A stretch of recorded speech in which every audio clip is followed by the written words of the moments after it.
Example, এটা হচ্ছে ওয়ার্ল্ডের প্রথম এটিএম, যেটা বার্কলেস লন্ডনে ওখানে আছে। এখন ওটা মানে গোল্ড দিয়ে মুড়ে রাখা হয়েছে। তো তখন তো কোনো নেটওয়ার্ক ছিল না বা কিছু ছিল না, এটা সম্পর্কে আপনারা করতে পারেন যে কীভাবে এটিএমটা কাজ করতে পারে। তো ওই কিছু রেডিয়েটিভ মেটেরিয়াল দিয়ে ওখানে একটা টোকেন নাম্বার দেওয়া হয়। যেহেতু চেক আর ক্যাশ ক্লিয়ারিং এগুলো তো আপনার ব্যাংক না ওপেন থাকলে কাজ করবে না, আপনি টাকা পাবেন না। তো আফটার ব্যাংক আওয়ার্স কীভাবে করা যায় তার জন্য এটিএমটা বানানো হয়েছিল, সেই যুগে যখন ইন্টারনেট বা এসব কিছু ছিল না, 1967। তো তারপরে এই পেপার মানি আসলো এবং টেলিগ্রাফের আবিষ্কার হবে, আমরা ই মানি পেলাম। এটা প্রথম ওয়েস্টার্ন ইউনিয়ন টেলিফোন কোম্পানি যে ছিল, তারা ওই সিমেন্সের যে টেলিগ্রাফ লাইন তৈরি করেছিল তার মাধ্যমে এই প্রথম ট্রানজ্যাকশনটা হয়েছিল, যেখানে ইলেকট্রনিক মিডিয়ার মাধ্যমে ইনফরমেশন ফ্লো হয়েছে। এখানে কিন্তু টাকা পাঠানোর কোনো ব্যাপার ছিল না, এখানে জাস্ট ইনফরমেশনটাই ফ্লো হচ্ছে। তাহলে মেন পয়েন্ট কিন্তু ইনফরমেশন, কত তাড়াতাড়ি ইনফরমেশন ফ্লো হচ্ছে। সিমিলারলি আমরা যে এখন ইলেকট্রনিক ক্লিয়ারিং সিস্টেম জানি, যেমন ধরুন আমরা দৈনন্দিন জীবনে ইউজ করছি, এনইএফটি পেমেন্ট করি, আরটিজিএস পেমেন্ট করছি, আইএমপিএস পেমেন্ট করছি, অনলাইনে গিয়ে ইন্টারনেট ব্যাংকিং ইউজ করে পেমেন্ট করে দিচ্ছি। তো সেখানেও কিন্তু আমরা এই ইনফরমেশনের দৌলতই করছি। আপনি তখন কি করছিলেন, চেকের ক্ষেত্রে ওই চেকটা কাউকে গিয়ে জমা দিতে হচ্ছিল ফিজিক্যালি, সে তারপর সেটা ইউজ করছিল ব্যাংকে। এখানে আমরা কি করছি, আমার ব্যাংকের অ্যাকাউন্ট আছে, আমি ব্যাংকের অ্যাকাউন্ট থেকে ইনফরমেশনটা পাঠিয়ে দিচ্ছি যে আমি কাউকে এত টাকা পাঠাতে চাই। সেই ইনফরমেশনটা পাঠানোর সাথে সাথে ব্যাংক সেই ইনফরমেশনটা আবার কোনো ক্লিয়ারিং হাউসকে পাঠাচ্ছে, সেই ক্লিয়ারিং হাউস যে রিসিভার তার ব্যাংকে পাঠাচ্ছে, এবং এই পুরো ভ্যালিডেশনটা ব্যাচ প্রসেসিং এসবের মাধ্যমে হচ্ছে। আমি ডিটেলসে যাচ্ছি না, আপনারা লক্ষ্য করবেন যে এনইএফটির ক্ষেত্রে আগে প্রায় আধা ঘন্টা বা অনেক আগে 8 ঘন্টা মতো সময় লাগতো, যে করার একদিন পরে হয়তো আপনি পাবেন আপডেটটা যে ট্রান্সফার। হ্যাঁ, বেনিফিশিয়ারি অ্যাড করতে একটা টাইম লাগে, 3-4 ঘন্টা টাইম লাগে, হাফ অ্যান আওয়ার লাগে বেনিফিশিয়ারি অ্যাড। এখন অনেক ফাস্টার হয়ে গেছে, হাফ অ্যান আওয়ার বা এরকম টাইম লাগছে বেনিফিশিয়ারি অ্যাড হয়ে গেছে। তো এই ট্রানজ্যাকশনটা এখান থেকে ট্রান্সফার হয়ে মানি ট্রান্সফারটা পরে হচ্ছে। তো এখানে যেটা আপনারা বললেন একটা প্রবলেম কি, এখানে ইলেকট্রনিক ট্রান্সফার তো আমাদের এখন লেটেস্ট যেটা নেট ব্যাংকিং আমরা ইউজ করছি। তো এখানে বেসিক্যালি কি প্রবলেম যেটা ফিনটেক সলভ করতে হবে, একটা প্রবলেম বললেন যে বেনিফিশিয়ারি অ্যাড করতে হবে।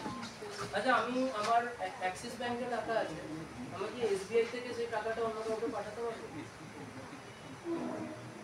পারবো না, আমাকে অ্যাক্সিস ব্যাংকে গিয়ে আবার নিজেকে অ্যাড করতে হবে, তারপর নিজেকে এসবিআইতে পাঠাতে হবে, আবার এসবিআই থেকে কাউকে পাঠাতে হবে। এটা আমি ইউপিআই বা এগুলোতে যাচ্ছি না, শুধু যদি নেট ব্যাংকিং দেখেন তাহলে এই প্রবলেমটাকে আমরা কি বলছি, যে এগুলো ইন্টার অপারেবল নয়, প্ল্যাটফর্মে রেস্ট্রিক্টেড। তো প্ল্যাটফর্মটা অনলাইন কিন্তু প্ল্যাটফর্মে রেস্ট্রিক্টেড, প্লাস সেটেলমেন্টটা একটু টাইম নিচ্ছে, সেটেলমেন্টটা আধা ঘন্টা হোক আরো 2-3 ঘন্টা হোক, সেই টাইমটা সেটেলমেন্টের জন্য লাগে। তো সেইটা সলভ করার জন্য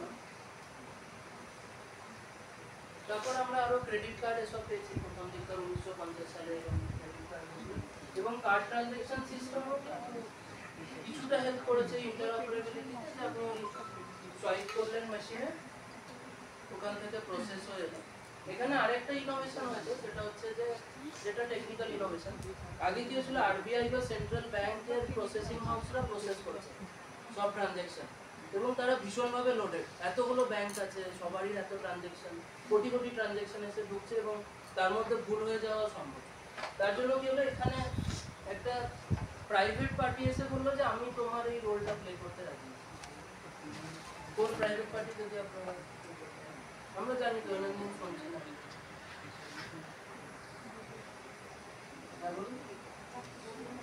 এই যে নেটওয়ার্কটা, এখানে যে নেটওয়ার্কটা, ঠিক আছে, এই নেটওয়ার্কটা আপনার প্রসেস করছে পেমেন্টটা। ইলেকট্রনিক ক্ষেত্রে আমরা দেখলাম কি, নেটওয়ার্ক হচ্ছে আমাদের RBI processing automated clearing house আছে, তারা ডেটাগুলো প্রসেস করে। তো এখানে যে নেটওয়ার্ক, একজন প্রাইভেট পার্টি এসে বলেছে যে আমি আরবিআই এর কাজটা নিয়ে নিলাম, আমি জিনিসটা প্রসেস করব, যেটা কার্ডের ক্ষেত্রে এক্স্যাক্টলি মাস্টার কার্ড বা ভিসা বা রুপে। তো এরা হচ্ছে নেটওয়ার্ক প্রোভাইডার, তারা কি করছে, ওরা কার্ডের সমস্ত ডেটা নিয়ে বলছে ব্যাংক যাই হোক, আমি ব্যাংকের ব্যাপারটা বুঝে নেবো, আপনাকে বুঝতে হবে না, যে কোনো ব্যাংকে যে কোনো কার্ড আপনি মেশিনে সোয়াইপ করুন, আমি ট্রানজ্যাকশনটাকে সেটেল আমি করব। তো ভিসা বা নেটওয়ার্ক এরা প্রোভাইড করছিল এই সার্ভিস। তো এখান থেকে পেমেন্ট অ্যাপ্রুভাল হচ্ছে নেটওয়ার্কের মাধ্যমে, এবং পরে আমাদের ক্রেডিট কার্ডের বিল জেনারেট হচ্ছে আমরা পরে। কিন্তু এখানেও দেখুন অনেকটা টাইম সেভ হচ্ছে। আপনার অ্যাকাউন্টে টাকা না থাকলেও শুধুমাত্র ইনফরমেশনটা যে আপনি পরে এটা পেমেন্ট করবেন, সেই ইনফরমেশনের দৌলতে আপনি কিন্তু সব কিনে নিতে পারেন। ক্রেডিট কার্ড ট্রানজ্যাকশন আপনার অ্যাকাউন্ট থেকে তো টাকা যাচ্ছে না, এক মাস পরে সেই বিলটা আসছে, তারপর আপনারা পেমেন্ট। তো এখানে ওই ইনফরমেশনটাই এনা যে হ্যাঁ এই পেমেন্ট করবে। যদি পেমেন্ট না করে ওই নেটওয়ার্ক ও দায়িত্ব নেবে যে এই পেমেন্টটা যাতে মার্চেন্টের কোনো ক্ষতি না হয়, যে ব্যবসায়ী তার যেন কোনো ক্ষতি না, সে যেন টাকাটা পেয়ে যায়। কিন্তু এখানেও অনেক কিছু প্রবলেম আছে। পেমেন্ট পরে হচ্ছে, এখানে কি প্রবলেম হতে পারে যদি মানে আপনারা ফেস করছেন রেগুলার, হয়তো এরপরে একটা সেশনও আছে এটার উপর যে কি প্রবলেম। হ্যাঁ, অনেক রকম প্রবলেম। মেনলি কি প্রবলেম, যেমন ধরুন আপনার আগে হতো কি, আমাদের খুব আগেকার দিনের যদি কার্ডগুলো আপনাদের মনে থাকে, ওতে কোনো ওই এটিএম এর চিপের মতন কিছু ছিল না। ওটা এই ব্ল্যাক কালারের একটা স্ট্রাইপ ছিল। তো ব্ল্যাক স্ট্রাইপটা কি করে, ওর মধ্যে আপনার অ্যাকাউন্ট ইনফরমেশন স্টোর থাকে। তো আপনি যখনই সোয়াইপ করছেন ওটা, তখন আপনার অ্যাকাউন্ট ইনফরমেশনটা ডাইরেক্টলি চলে যাচ্ছে হচ্ছে মার্চেন্টের কম্পিউটার, ওয়েবসাইট যে কম্পিউটার সেখানে ট্রান্সফার হয়ে যাচ্ছে আপনার অ্যাকাউন্টের ইনফরমেশন। তো এই ইনফরমেশনটা যে কোনো হ্যাকার এসে চুরি করতে পারে। এবং আগে আমরা দেখেছি ডুপ্লিকেট কার্ড হয়ে গেছে কোথাও অন্য জায়গায়, আপনার সিম কার্ড ডুপ্লিকেট হয়ে যাচ্ছে, কার্ড ডুপ্লিকেট হয়ে যাচ্ছে, দিয়ে ট্রান্সফার হচ্ছে। এখনো অনেক জায়গায় শুনেছি আমরা যে কোনো এটিএম এ গিয়ে আপনার কার্ডের ডেটা কপি হয়ে গেছে, এটিএম এ আপনি সোয়াইপ করেছিলেন, ডেটা কপি হয়ে গেছে, নতুন কার্ড নিয়ে আপনার টাকা সব মানে উইথড্র করে নিন। এই ধরনের প্রবলেম হচ্ছে। আর কি প্রবলেম হতে পারে, ওটিপির প্রবলেম তো আপনারা সবাই জানেন। তো জামতারার গল্প নতুন করে বলার কিছু নেই, ওখানে কীভাবে ফোন করে করে ওটিপি আপনার থেকে নিয়ে, হ্যাঁ হ্যাঁ পিন নাম্বার, তো এই ধরনের প্রবলেমগুলো হচ্ছে। তো এই প্রবলেমগুলো সলভ করার জন্য এই যে সেকেন্ড পার্টটা, নেটওয়ার্ক পার্টটা, যে ভিসা এসে বলেছিল যে আমি টেক কেয়ার করছি, আপনারা শুনবেন না যে ভিসার নেটওয়ার্ক হ্যাক হয়ে গেছে, রাইট, বা মাস্টার কার্ডের নেটওয়ার্ক হ্যাক হয়ে সব ডেটা লিক হয়ে গেছে। এটা কিন্তু হয় না, এটা ভীষণ হাই সিকিউরিটি। ব্যাংকের এন্ড থেকেও অতটা হবে না, কারণ এটা কার্ড তাদের সাথে পার্টনারশিপ আছে, তাদের একটা রিস্ক ম্যানেজমেন্ট ফান্ড আছে। তো ওখানে এই প্রবলেমগুলো হয়। প্রবলেমটা হয় কোথায়, এখানে হতে পারে, যেখানে আপনার কার্ডটা স্কিম বা ডুপ্লিকেশন হয়ে যেতে পারে। সেকেন্ড হচ্ছে আপনার মার্চেন্টের কম্পিউটার থেকে হতে পারে, যেখানে ডেটাটা ওপেনলি যাচ্ছিল, তার ফলে চুরি হয়ে যেতে পারে। এবং থার্ড হতে পারে কি, আপনাকে এন্ড ইউজারকে অ্যাটাক করে আপনার ডেটা চুরি করে নিতে পারে, আপনার কার্ডই নিয়ে নিল বা ওটিপি নিয়ে নিল, দিয়ে এটা করতে পারে। তো এটার সলিউশন কি, সলিউশন হচ্ছে আপনারা নিশ্চয়ই শুনেছেন ইএমভি কার্ড বা চিপ কার্ড। হ্যাঁ, তো এটার একটা গল্প আছে। ইএমভি কার্ড হচ্ছে যখন এগুলো খুব বেশি হচ্ছিল, তখন এই তিনজন নেটওয়ার্ক প্রোভাইডার মানে ইউরো কার্ড, মাস্টার কার্ড আর ভিসা কার্ড, এরা তিনজন মিলে মিটিং করলো, বললো যে না এটা কিভাবে সলভ করা যায়।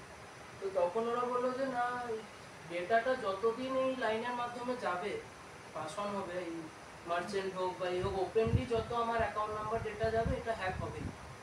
তো এটাকে ওপেনলি যেতে দিলে হবে, এটাকে লুকিয়ে পাঠাতে হবে, মাস্ক করে পাঠাতে হবে, যাতে কেউ বুঝতে না পারে যে ডেটাটা কি যাচ্ছে।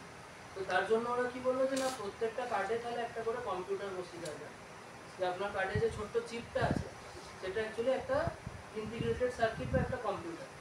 ওই কম্পিউটারটার কাজ কি আমরা ইউজ করছি, বাট হয়তো কাজটা আমরা এখনো জানি না কীভাবে কাজ হয়। ওই কম্পিউটারের মাধ্যমে যখনই আপনি কার্ডকে, অনেকে বলেন যে সোয়াইপ না করে ওটাকে পাঞ্চ করে করতে, কেন বলে, তার কারণ হচ্ছে সোয়াইপ করলে আপনার ডেটা ডাইরেক্টলি চলে যাবে অ্যাকাউন্টে, পুরো একদম ইনফরমেশন, আপনার নাম, অ্যাকাউন্ট নাম্বার, সেগুলো ডাইরেক্টলি চলে যাবে। তো এটা চুরি হওয়া খুব ইজি। কিন্তু যখনই আপনি সেটা পাঞ্চ করবেন, তখন ওই কম্পিউটারটার কাজ হচ্ছে আপনার ডেটাটাকে একটা র্যান্ডম নাম্বারে চেঞ্জ করবে, যে কোনো নাম্বার, হয়তো 1 3 4 5 9 এরকম কিছু একটা করে দিয়ে সেই 1 3 4 5 9টা কিন্তু এই লাইনের মধ্যে দিয়ে যাবে, নেটওয়ার্কের মধ্যে। এবার কি নাম্বার আপনার কার্ডের জন্য জেনারেট হয়েছে সেটা একমাত্র ভিসা জানে, যে নেটওয়ার্ক প্রোভাইডার। তাহলে বাইরে থেকে যে চুরি করার চেষ্টা করছে সে কখনোই পড়ে কিছু বুঝতে পারবে না, একটা র্যান্ডম নাম্বার যাবে। তো তার জন্য এখানে চুরি করাটা ডিফারেন্ট এই প্রসেসিং সিস্টেমের বাইরে। তো এটাকে বলছি আমরা কার্ড স্কিমিং বা ডুপ্লিকেশনটা স্টপ করার জন্য এই চিপ কার্ড, এখন যে কোনো কার্ডই দেখবেন সবই চিপ কার্ড কনভার্ট করা যায়। সেকেন্ড হচ্ছে আপনার এই এন্ড ইউজার থেকে কিভাবে বাঁচা যায়, মানে ওটিপি চুরি হচ্ছে, তার জন্য অ্যাওয়ারনেস দরকার যে ওটিপি কাউকে শেয়ার করবেন না, যেটা ব্যাংকটা সংরক্ষণ করে যাচ্ছে। আরেকটা উপায় হচ্ছে অনেকে যারা আইফোন ইউজ করেন তারা জানেন যে আপনাদের কার্ড আপনারা আইফোনে স্টোর করা যায়, তো সেটা খুবই সিকিউর। তার কারণ হচ্ছে সেখানে আপনার পুরো কার্ডের ডেটাটা কেউ, মানে আপনার ফোন যদি না হারিয়ে যায় তাছাড়া কেউ আপনার কার্ডের ডেটা চুরি করতে পারবে না। তার কারণ কি, আপনার কার্ডের ডেটাটা একটা টোকেনের মাধ্যমে স্টোর করা। টোকেন কি, মানে ধরুন আপনি কোথাও কোনো জিম গেলেন বা লাইব্রেরি গেলেন বা কোথাও গেলেন, তো আপনার ব্যাগটা রেখে দিলেন একটা লকারের মধ্যে, তো আপনাকে একটা টোকেন দেবে, ওই টোকেনটা ফেরত দিলে আপনি ব্যাগটা আবার পেতে পারেন। তেমনি আপনি যখনই আপনার কার্ডের ইনফরমেশনটা কোনো অ্যাপেলের ওই সিকিউর সিস্টেমে দিচ্ছেন, তখন ওরা আপনাকে একটা টোকেন জেনারেট করে দিচ্ছে এবং ওই টোকেনটাই পুরো সার্কিটের মধ্যে ঘুরবে, সেখানে আর নতুন করে কিছু আলাদা কোনো ডেটা যাবে। তাহলে টোকেন চুরি হলে তো আপনার ব্যাগ কেউ পেয়ে যাচ্ছে না, সেটা ব্যাংকের কাছে সুরক্ষিত আছে, ব্যাংক বুঝবে যে এই টোকেন দিয়ে কি কাজ করা হয়েছে, সেটা ভ্যালিডেট করে দেবে। এবং আরেকটা ওখানে আপনারা দেখবেন টেকনোলজি ইউজ হয়, সেটা হচ্ছে নিয়ার ফিল্ড কমিউনিকেশন। আপনি ট্যাপ করা তো দেখেছেন কার্ডকে, এখন ট্যাপ করে দিলেই পেমেন্ট হয়, তো ওইটাকে আমরা বলছি নিয়ার ফিল্ড কমিউনিকেশন। মানে কি, এই মেশিনের সাথে এই মেশিনের কমিউনিকেশন হবে কিন্তু মাঝে কোনো মাধ্যম থাকবে না, ওই রেডিও ফ্রিকোয়েন্সির মাধ্যমে কমিউনিকেশনটা হবে। তাহলে রেডিও ফ্রিকোয়েন্সি কমিউনিকেশন হলে কেউ সেটা চুরি করতেও পারবে না সেখান থেকে ডেটা, তো সেটা আরও সিকিউর। কিন্তু তারও প্রবলেম আছে, কেউ আপনার পকেটে হয়তো আছে, কেউ সেই মেশিন নিয়ে গিয়ে টাচ করে টাকা নিয়ে নেবে। তো সব কিছু লুপহোলও আছে, আবার সলিউশন করারও চেষ্টা করছে। ইন্স্যুরেন্স কোম্পানিগুলো যখন ইন্স্যুরেন্স দেওয়া হয়, হ্যাঁ তখন টাকা তো পাঠিয়ে দেওয়া হচ্ছে, একটা ওটিপি যাবে, বলি আমি অফিসে আছি, ওটিপি ছাড়া হবে না। আবার ব্যাংক বলে যে ওটিপি শেয়ার করা উচিত না, আবার ওরা ওটিপি ছাড়া কাজ করবে। অ্যাকচুয়ালি ওটিপি না শেয়ার করাই ভালো, এমনকি ওখানে গিয়েও ওটিপি দিতে হয়, তবে তো ইন্স্যুরেন্স বা কোনো কিছু বড় মেশিন করতে কেনাকাটা করতে সবাই সেটা। হ্যাঁ, এটা সব ক্ষেত্রেই হচ্ছে। কিনতে গেলে তার কিছু কিনতে গেলে সেটাও ওটিপি চায় বাড়িতে ডেলিভারি সাপ্লাই হলে সেটাতে তো মানে ওটিপির প্রবলেমটার একটাই উপায়, সেটা হচ্ছে হয় আপনি ডাইরেক্ট অন্য কোনো মাধ্যমে ট্রানজ্যাকশন করুন, যেমন ইউপিআই বা এসবের মাধ্যমে, আর না হলে আপনাদের ওই সতর্ক থাকতে হবে যে ওটিপি কোনো ভুল লোকের হাতে যাতে না চলে যায়, যেটা আমরা অন্যমনস্কভাবে দিয়ে ফেলি। ফোন টোন আসলো হয়তো ভুল ইউজ করছে, তো এটার একটা বড় প্রবলেম হচ্ছে। হ্যাঁ স্যার, এখন একটা নতুন সিস্টেম এসছে, বিশেষ করে আইআরসিটিসি অ্যাপসে যখন আমরা টিকিট কাটি সেটা হচ্ছে সেখানে মানে অটোমেটিক একটা কল আসছে, যখন আমরা ইউপিআই পেমেন্ট করতে যাচ্ছি অটোমেটিক একটা কল আসছে, সেই কলই বলছে যে আপনি আপনার পিনটা দিন, তারপরে টিকিটটা মানে ট্রানজেকশন হয়ে যাচ্ছে। এটা কি ঠিক, মানে এটা কারেক্ট প্রসেস? না, এটা হওয়া তো উচিত না। আমি লাস্ট টিকিট কেটেছি, আমি ফার্স্ট দেখলাম যে কল এলো একটা, কলটা তোলার পর বললো আপনি আপনার এটিএম এর পিনটা দিন, টিকিটটা হয়ে গেল। ট্রাস্ট করা উচিত না। তো এই ধরনের যে প্রবলেমগুলো হচ্ছে, মানে প্রবলেমগুলো যথেষ্টই মানে গুরুত্বপূর্ণ, এবং তার থেকেই আমরা আমাদের নেক্সট টপিকেও যাবো আরেকটুখানি গিয়ে, তারপর নেক্সট টপিকটা তার জন্যই আসবে, মানে এই প্রবলেমগুলোর জন্য। তো আমরা যেটা দেখছি কি, যে প্রত্যেকটা এই যে ট্রানজ্যাকশন হচ্ছে, প্রত্যেকটা যতগুলো দেখলাম আমরা একদম মোস্ট মডার্নটা এখনো আসেনি, কিন্তু যতগুলো এখনো অবধি আমরা ট্রানজ্যাকশন দেখলাম, এখানে কিন্তু একজন কেউ সেন্ট্রাল অথরিটি আছে যার মাধ্যমে হচ্ছে। আমরা কিন্তু ডাইরেক্ট ট্রানজ্যাকশন হচ্ছে না, আমি হয়তো ভাবছি আমি ডাইরেক্টলি কাউকে পেমেন্ট করছি, কিন্তু আমি ডাইরেক্টলি পেমেন্ট করছি না, সেটা রুটেড হচ্ছে ক্লিয়ারিং হাউস বা কোনো মাধ্যমের মধ্য দিয়ে, যারা সেটাকে ভ্যালিডেট করছে। নাহলে কিন্তু সেটা ভ্যালিড না। আপনার পেমেন্ট আপনি করে দিলেন, কিন্তু সেটা মান্যতা নাও দিতে পারে, সেই মান্যতাটা দিচ্ছে কি একটা সেন্ট্রাল নেটওয়ার্ক বা কিছু। তো এখন অবধি আমাদের যেটা টার্গেট, এই সেন্ট্রাল নেটওয়ার্ক বা সেন্ট্রালাইজড সিস্টেম বলছি আমরা এটাকে, সেন্ট্রালাইজড সিস্টেমের হচ্ছে একজন সেন্ট্রাল পাওয়ারফুল পারসন যে পুরো জিনিসটা কন্ট্রোল করছে, এবং তার হাতেই এই সিস্টেমের সিকিউরিটি। তো একজন পার্সন বা অর্গানাইজেশনের হাতে কিন্তু এই সেন্টারে পুরো সিকিউরিটি। তো আজকে ধরুন কোনো যত এই যুদ্ধর মধ্যে যারা দেশরা আছে, ইউক্রেন বলুন, পাকিস্তান বলুন, যুদ্ধ অবস্থা, এখানের ব্যাংকিং সিস্টেম বা এই সিস্টেমও যে কোনো মুহূর্তে ভেঙে পড়তে পারে।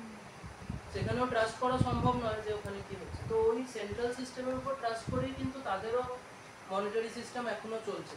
ইন্ডিয়া অনেক বেটার কান্ট্রি, অনেক এমার্জিং ভালো কান্ট্রি, তাই আমরা ট্রাস্ট করে আমরা বেমালুম আছি যে আমাদের কোনো প্রবলেম নেই। কিন্তু অন্য দেশের ক্ষেত্রে সেই প্রবলেমগুলো আছে।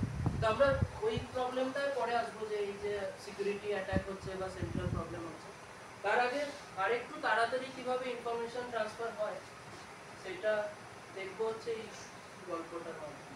আপনারা জানেন কিনা জানি না, এই যে লেটেস্ট যত উন্নতি হচ্ছে আমাদের, সেখানে কিন্তু এই একটা গল্প নেই। তো সিলিকন ভ্যালি বলে আমেরিকায় একটা জায়গা আছে যেখানে সব বড় বড় কোম্পানিগুলো আছে। তো সেই সিলিকন ভ্যালি যখন তৈরি হয়নি, তখন প্রথম যে লোকটির নাম আছে পিটার থিল, ওনার একটা বইও আছে 0 to 1 বলে, আপনারা পড়ে যেতে খুব ভালো। তো পিটার থিল সেই অনেক বছর আগে, মানে 2004-5 ওই সময়, উনি তখন সবে ওই ইন্টারনেট খুব গ্রো করছে। তো ইন্টারনেটের ফার্স্ট স্টেজ ছিল যখন শুধু ইনফরমেশন থাকতো, একদম স্ট্যাটিক পেজে। সেকেন্ড স্টেজ হচ্ছে যেখানে ইয়াহু মেল, জিমেল এসব আমরা ইউজ করেছি, মেল থেকে আদান প্রদান করা, মেসেজ করা, এগুলো শুরু হয়েছিল। তো আমরা সেটাকে বলি ওয়েব 2.0, মানে যখন ইন্টারনেটের সেকেন্ড ধাপ এসেছিল। তো সেই সময়ে একটা নতুন, এই এখন তো ই কমার্স খুব প্রচলিত, ফ্লিপকার্ট, অ্যামাজন এসব খুব প্রচলিত। তখন অতটা প্রচলিত ছিল না, তখন একটাই কোম্পানি এসেছিল ই কমার্সের ব্যাপারে। তো সেই কোম্পানিটাকেও যদি ওয়ালমার্ট না, স্ন্যাপডিল হ্যাঁ হ্যাঁ স্ন্যাপডিল না, স্ন্যাপডিল না, তারও অনেক আগে, মানে আমি 2003-4 এই সময় খুব পুরনো, খুব ফেমাস, এখনো মোটামুটি নাম জানে লোকজন, সেটা হচ্ছে ইবে। ইবে খুব ফরেনে খুব ফেমাস ছিল। আপনি কিছু বিক্রি করতে চান, সেকেন্ড হ্যান্ড প্রোডাক্ট হোক, ঠিক আছে, আপনার কোনো প্রোডাক্ট আছে যেটা আপনি সেল করতে চান অনলাইনে, তো ইবে বলে একটা মানে মার্কেট প্লেস অনলাইনে তৈরি হয়েছিল সেই প্রথম। এবার ইবের একটা সমস্যা হচ্ছিল যে ইবেতে ম্যাটেরিয়াল তো চলে যাচ্ছে, কিন্তু ধরুন একটা দেশ থেকে আরেকটা দেশে হয়তো ম্যাটেরিয়াল পাঠিয়েও দিল, কেনা বেচা হয়ে গেল, কিন্তু পেমেন্ট আসবে কিনা কোনো আসবে না। তার কারণ কি, পেমেন্ট ছাড়াই সেটা পাঠিয়ে দিতে হচ্ছে। পেমেন্ট হচ্ছে আলাদাভাবে, হয় মানি অর্ডারের মাধ্যমে বা চেক বা অনলাইন ট্রানজ্যাকশন কিছুর মাধ্যমে পেমেন্ট হচ্ছে। তো তখন এই প্রবলেমটা বুঝে আরেকজন খুব ফেমাস ব্যক্তিত্ব এখনকার দিনে, আপনারা সবাই নাম জানেন, সে হচ্ছে ইলন মাস্ক।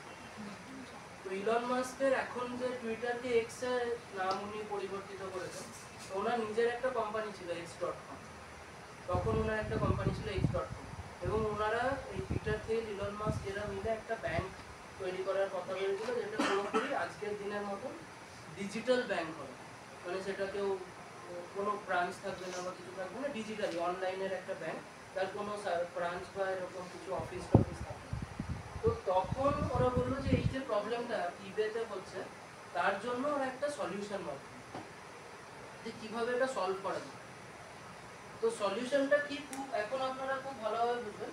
তো তারা বললো যে এখানে আমরা কি করবো, একটা নতুন সলিউশন আনবো, যেটাকে মডার্নের ফিনটেকের আর কি শুরুয়াত বলা যায়। তারপর আমরা সেগুলো কপি করেছি এখানে, আপনারাও দেখেই বুঝতে পারবেন কি সেটা হচ্ছে ওয়ালেট, ডিজিটাল ওয়ালেট। তো পেটিএম তো আপনারা সবাই অনেকেই ইউজ করেছেন, পেটিএম কীভাবে কাজ করে। তো প্রথম যে ডিজিটাল ওয়ালেট এসেছিল এই পেপ্যাল বলে একটা কোম্পানি থেকে, এখনও পেপ্যাল ইউজ হয়। ডিফারেন্ট, আপনি ইন্টারন্যাশনাল ট্রানজ্যাকশন করতে গেলে আপনি পেপ্যালের মাধ্যমে ট্রানজ্যাকশনটা করতে পারেন। তো পেপ্যাল যারা তৈরি করেছিল, এই গ্রুপটা মিলে ওই পেপ্যাল কোম্পানিটা তৈরি করেছিল। এবং এই পেপ্যাল মাফিয়ার গল্প আরও ডিটেল গল্প আমি জাস্ট নামটা দিয়ে রাখলাম, আপনারা সার্চ করলে পেয়ে যাবেন। তো ভাই মাফিয়া বলা হচ্ছে কেন, কারণ এই গ্রুপের প্রত্যেকে বেরিয়ে গিয়ে এক একটা করে বড় কোম্পানি বানিয়েছে। যে ইউটিউব দেখছেন, এখানে 3জন স্টিভ চেন, এরা বেরিয়ে গিয়ে ইউটিউব বানিয়েছে, স্লাইড, ইয়েল্প বা লিঙ্কডইন, তো আপনারা জানেন সবাই লিঙ্কডইন। তো এই গ্রুপেরই প্রত্যেকে, ইলন মাস্ক এখন অনেক বড় জায়গায় পৌঁছে, তো এই গ্রুপেরই সবাই বেরিয়ে গিয়ে বানিয়েছে, তাই এদেরকে মাফিয়া বলা হচ্ছে। মানে এরা মাফিয়া গ্যাংয়ের মতন আর কি, এখন বিশাল লিডারশিপ হয়। সিলিকন ভ্যালিটা মোটামুটি এরাই, মানে মেন লিডার্স এরাই সব। তো এই গল্পটা আলাদা। কিন্তু পেপ্যাল কিভাবে কাজ করে, পেপ্যাল যে কনসেপ্টটা এনেছিল হচ্ছে পিওর ডিজিটাল ওয়ালেট। তো আমরা আবার সেই ইনফরমেশনের গল্পে চলে যাচ্ছি। তো ওরা ওই ইনফরমেশনের গল্পটাকে কাজে লাগিয়েই একটা নতুন ইনোভেশন আনে। ওরা কি করলো, যে এই যে ট্রানজ্যাকশন হচ্ছে এটা কি সবসময়ই ওই নেটওয়ার্কের মাধ্যমে দিয়ে যেতে হবে?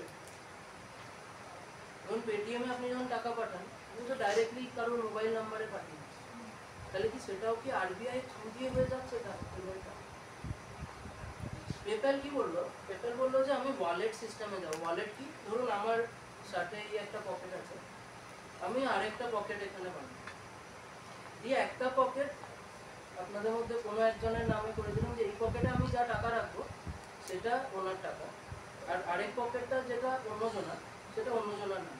ধরুন উনি আমাকে বললো যে এই পকেট থেকে টাকা নিয়ে আপনি এই ওয়ালেট থেকে টাকা নিয়ে অন্য নাম্বারতে পাঠান। ধরুন পেটিএমের নাম্বারটা পুট করছেন, দিয়ে পাঠাচ্ছেন। তো উনি কি বলছেন যে এই পকেট থেকে টাকা নিয়ে এই পকেটে পাঠান। তো টাকা তো সব আমার কাছেই আছে, ওনারই টাকা, আমি জাস্ট এখান থেকে নিয়ে এখানে পুট করলাম। টাইম লাগবে আমার ট্রান্সফার করতে, খালি ওনারশিপটা আমাকে চেঞ্জ করে দিতে হবে।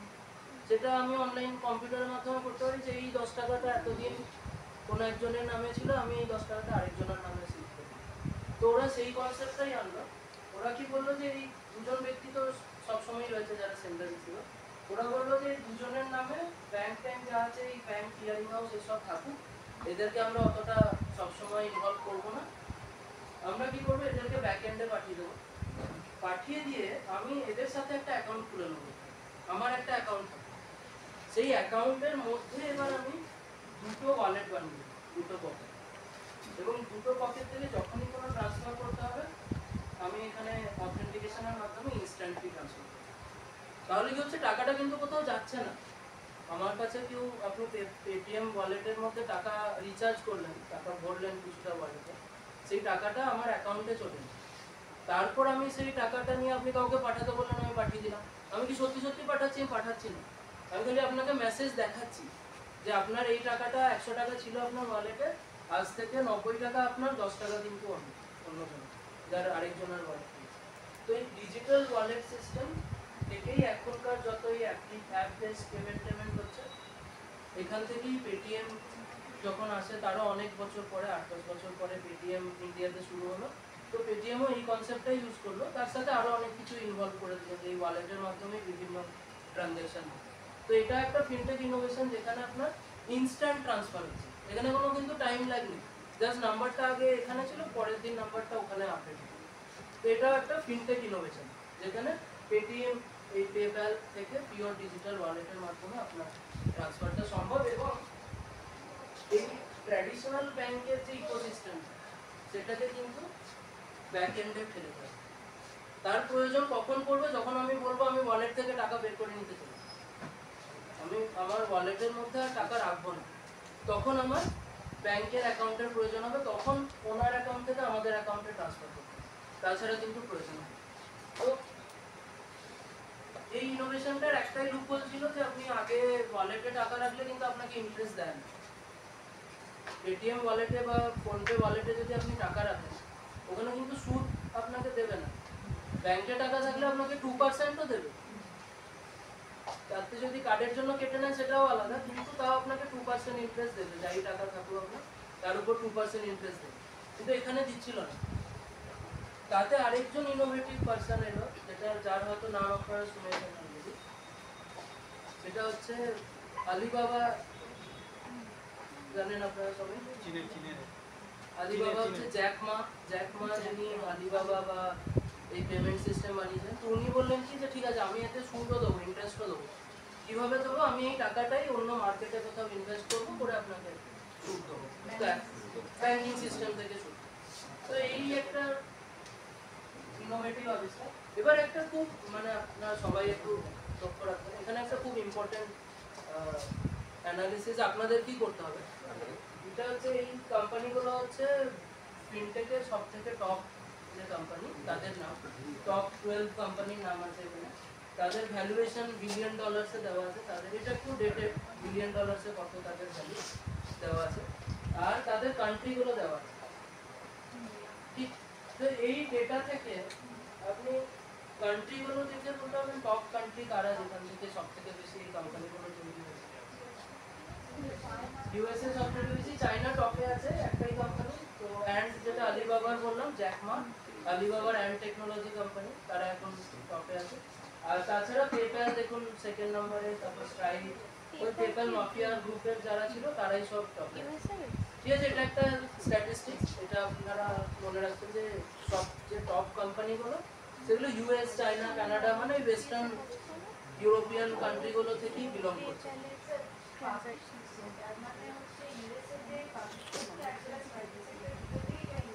ইউজ হচ্ছে পাবলিক মানে স্ট্যাটাস ওরা এখন আইপিও করে পাবলিক হয়ে গেছে, মানে ওদের শেয়ার মার্কেটে অ্যাভেলেবল।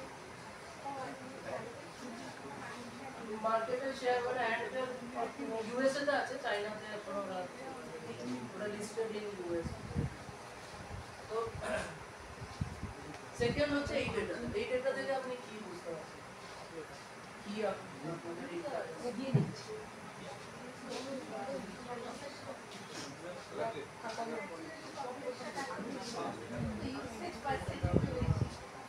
পপুলেশনের জন্য।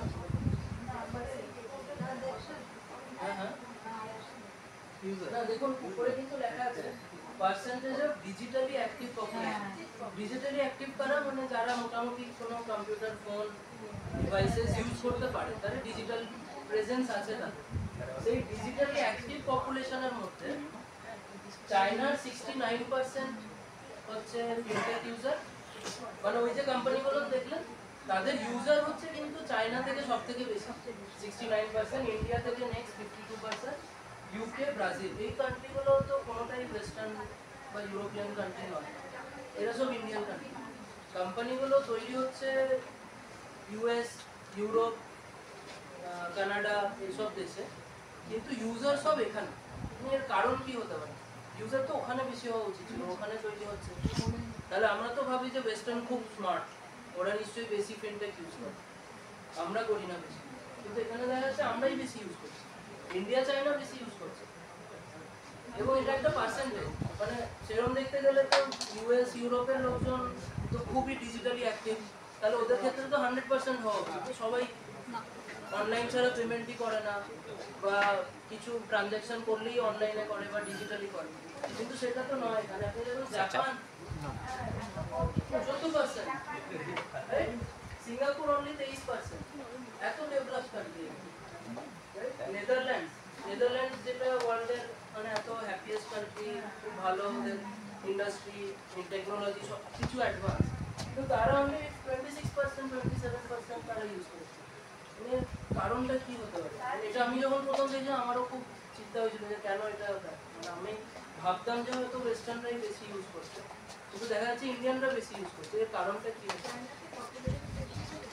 না, এটা পপুলেশনের পার্সেন্টেজ, তো তাও আবার ডিজিটালি অ্যাক্টিভ হ্যাঁ কম। এবার ইউরোপে ধরুন তো ডিজিটালি অ্যাক্টিভ মোটামুটি সবাই, হ্যাঁ, কিন্তু ডেভেলপ কান্ট্রি না হয় ডেভেলপিংটা বেশি। এর কারণ কি হতে পারে? সিকিউরিটি পারপাস হতে পারে, হ্যাঁ, সিকিউরিটি পারপাস হতে পারে, যে অনলাইন ট্রানজ্যাকশন যেসব বেশি অ্যাক্টিভিটি হয় সেগুলো অ্যাভয়েড করা বেশি হতে পারে। মানে ওরা ইউজ করে, কিন্তু তাও এত বেশি নেই কেন?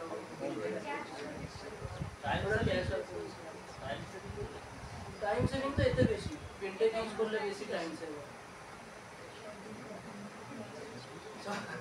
ওরা সব জানে বলে ব্যবহার করে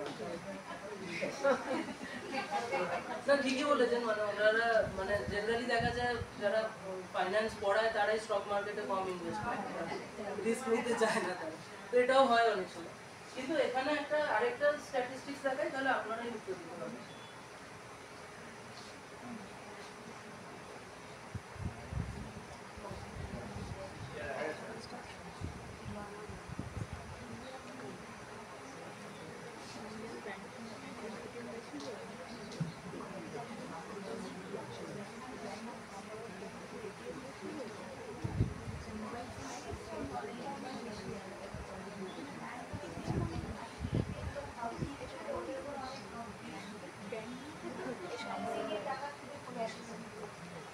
আমরা মানে প্রথম দিকে আমরা দেখালাম যে 1950 সালে ব্যাংক এটিএম হয়ে গেছে, 1967 সালে ক্রেডিট কার্ড হয়ে গেছে। তো ওরা এত আগে ফাইন্যান্সকে নিজেরা উন্নত করেছে যে ওরা নিজেদের ইনফ্রাস্ট্রাকচার ডেভেলপ করার টাইম দিয়েছে।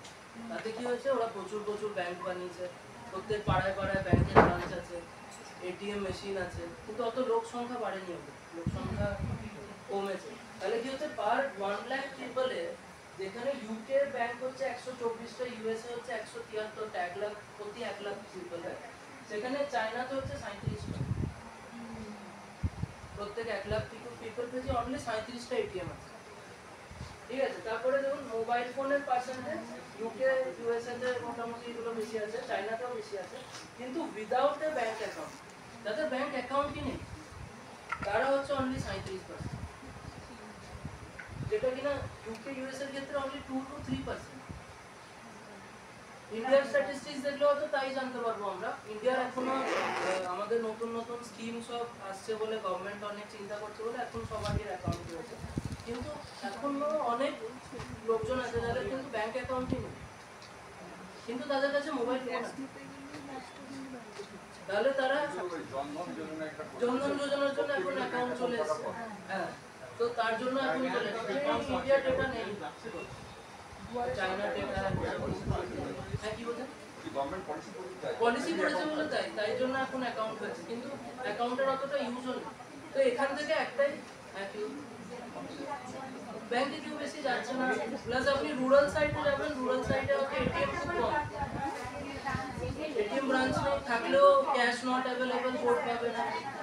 তাহলে কি হচ্ছে, ওই সব জায়গাতে আপনি যদি বলেন যে ক্যাশ ট্রানজ্যাকশন করো বা অনলাইন ট্রানজ্যাকশন করো বা চেক ট্রানজ্যাকশন করো, লোকজন অতটা ইনভলভ হবে না।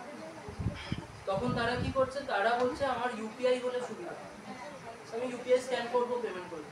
তার জন্যই চায়না, ইন্ডিয়া, এই যে এমার্জিং কান্ট্রিগুলো, এরা একটা জাম্প নিয়েছে। কি জাম্প? এরা আমরা ট্র্যাডিশনাল প্রসেসে যাইনি যে আমার ইনফ্রাস্ট্রাকচার তৈরি হবে, তারপর আমার ব্যাংকিং হবে, তারপর আমার বিজনেস হবে, সেটা হয়নি। টেকনোলজি এদেরকে জাম্প করিয়ে এমন একটা জায়গায় পৌঁছে দিয়েছে যেখানে আমরা সাথে সাথে জিনিসটার ফেসিলিটি ইউজ করতে পারি।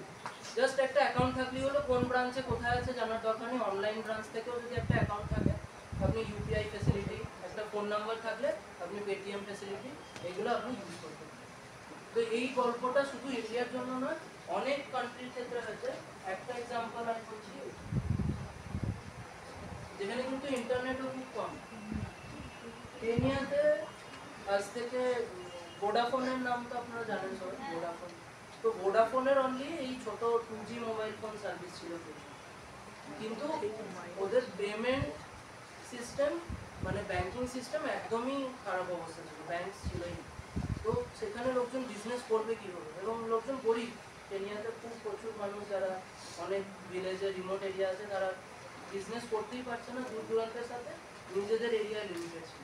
তখন ভোডাফোন এদের সাথে মিলে ওরা একটা সার্ভিস আনলো, যেটা হচ্ছে এম-পেসা। এম-পেসা, পেসা হচ্ছে ওয়ার্ড ফ্রম সোয়াহিলি ভাষায়, পেসা মানে হচ্ছে টাকা, তো মোবাইল মানি টাইপের। তো আমরা আগেকার দিনে মানে যারা ইউজ করেছেন ওই 2G ফোন দেখবেন, আগেকার দিনে ওই যে রিচার্জ করতো তার কাছে একটা ফোন থাকতো, রিচার্জের জন্য তাতে অনেক ব্যালেন্স থাকতো। এবার তোমার ব্যালেন্স লাগবে, ঠিক আছে 10 টাকা দাও, আমি এখান থেকে পাঠিয়ে দিচ্ছি। তো এখানে ওরা এজেন্ট বানিয়েছিল কিছু, যাদের কাছে ওই ফোন থাকতো, এবং 2G সার্ভিসের মাধ্যমে তারা টাকা রিচার্জ করে দিয়ে ট্রান্সফার করার ব্যবস্থা করে। তো এটাও একটা ফিনটেক ইনোভেশন, যেখানে কিনা ব্যাংক নেই, অ্যাকাউন্ট নেই, টেকনোলজি নেই, ইন্টারনেট নেই, কিছু নেই, কিন্তু আপনি 2G সার্ভিস শুধু ফোন নেটওয়ার্কের মাধ্যমে এগুলো ইউজ করতে। তো এটা হচ্ছে কেনিয়ার যেটা ইনোভেশন। আর ইন্ডিয়ান ইনোভেশন তো এখন সবাই ইউজ করছে, ইউপিআই ওয়ার্ল্ড ফেমাস, এখন সবাই বিভিন্ন কান্ট্রিতে ইউজ হচ্ছে। তো ইউপিআইটা কিছুই নয়, ইউপিআইটা নতুন কোনো পেমেন্ট সিস্টেমও নয়। আমাদের যেটা আগে ছিল আইএমপিএস বলে একটা ট্রানজ্যাকশন হতো, যেটা অ্যাকাউন্টে গিয়ে বেনিফিশিয়ারি অ্যাড করে ট্রান্সফার করতে হতো। ইউপিআই হলো কি আইএমপিএসটাকে আমরা মানে এগুলোকে টেকনিক্যাল টার্মে ব্যাংকের ক্ষেত্রে অনেকে বলে পেমেন্ট রেল।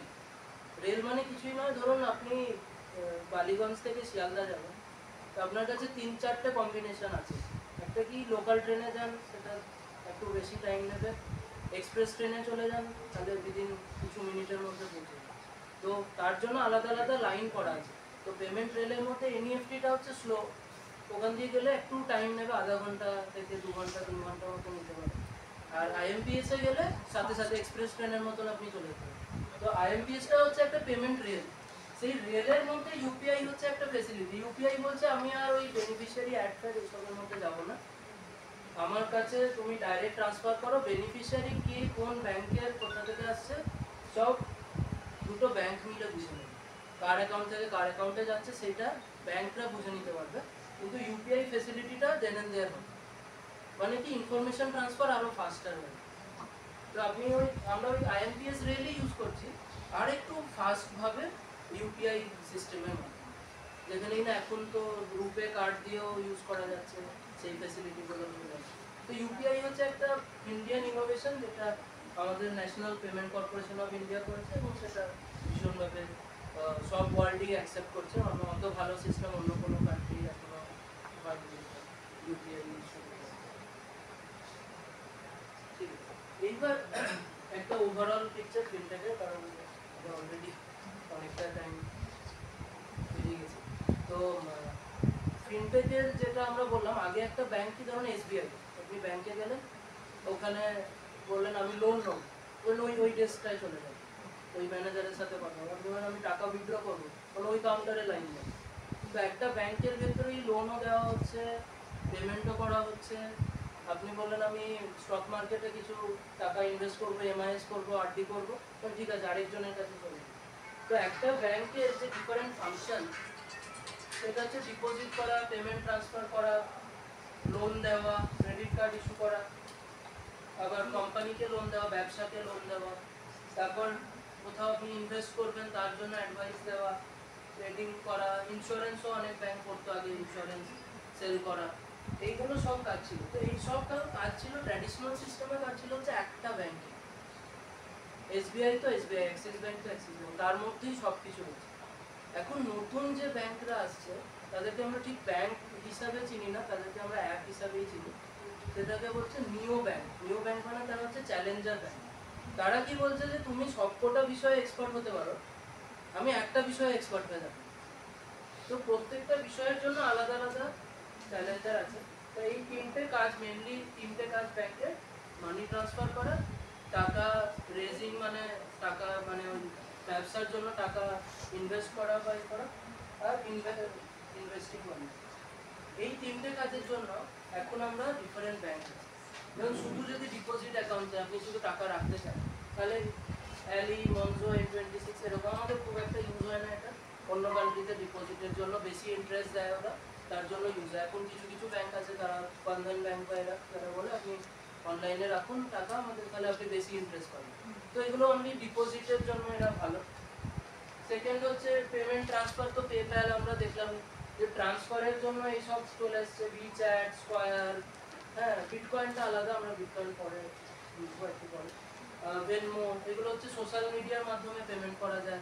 এখন হোয়াটসঅ্যাপে পেমেন্ট চলে এসছে, হোয়াটসঅ্যাপের মাধ্যমে আপনি পেমেন্ট করতে পারবেন। তো এইসব সিস্টেম, ওরা শুধু পেমেন্ট, ওরা আর অন্য কিছু করবে না, শুধু অনলি পেমেন্ট। আর হচ্ছে লেন্ডিং, লোন দেওয়া। তো লোন দেওয়ার প্রসেসটা আগে কি ছিল, যে আমাদের ব্যাংকে গেলে আগে বলতে একটা ফর্ম ভরুন, আগে একটা ফর্ম দিয়ে দিতে, আপনি ফর্ম ফিল আপ করতেন, আমার এই আছে, বলবে আপনার জমি জায়গার কাগজপত্র কি আছে, কি আপনি রাখতে পারবেন, বন্ধক দেবেন না করবেন, সেই সব কাগজপত্র সব জমা করুন। তারপর সেগুলো ভেরিফিকেশন হবে, দুবার বাড়িতে লোকজন যাবে, তারা চেক করবে সব ঠিকঠাক আছে কিনা। তারপরে আপনার লোন যদি ইস্যু হয় তো হবে। সেটা টাইম লেগে যেতে পারে 1 মাস থেকে 2 মাস থেকে, যেগুলো এখন একটু ফাস্ট হয়ে গেছে, কিন্তু আগে এরকমই টাইম লাগতো।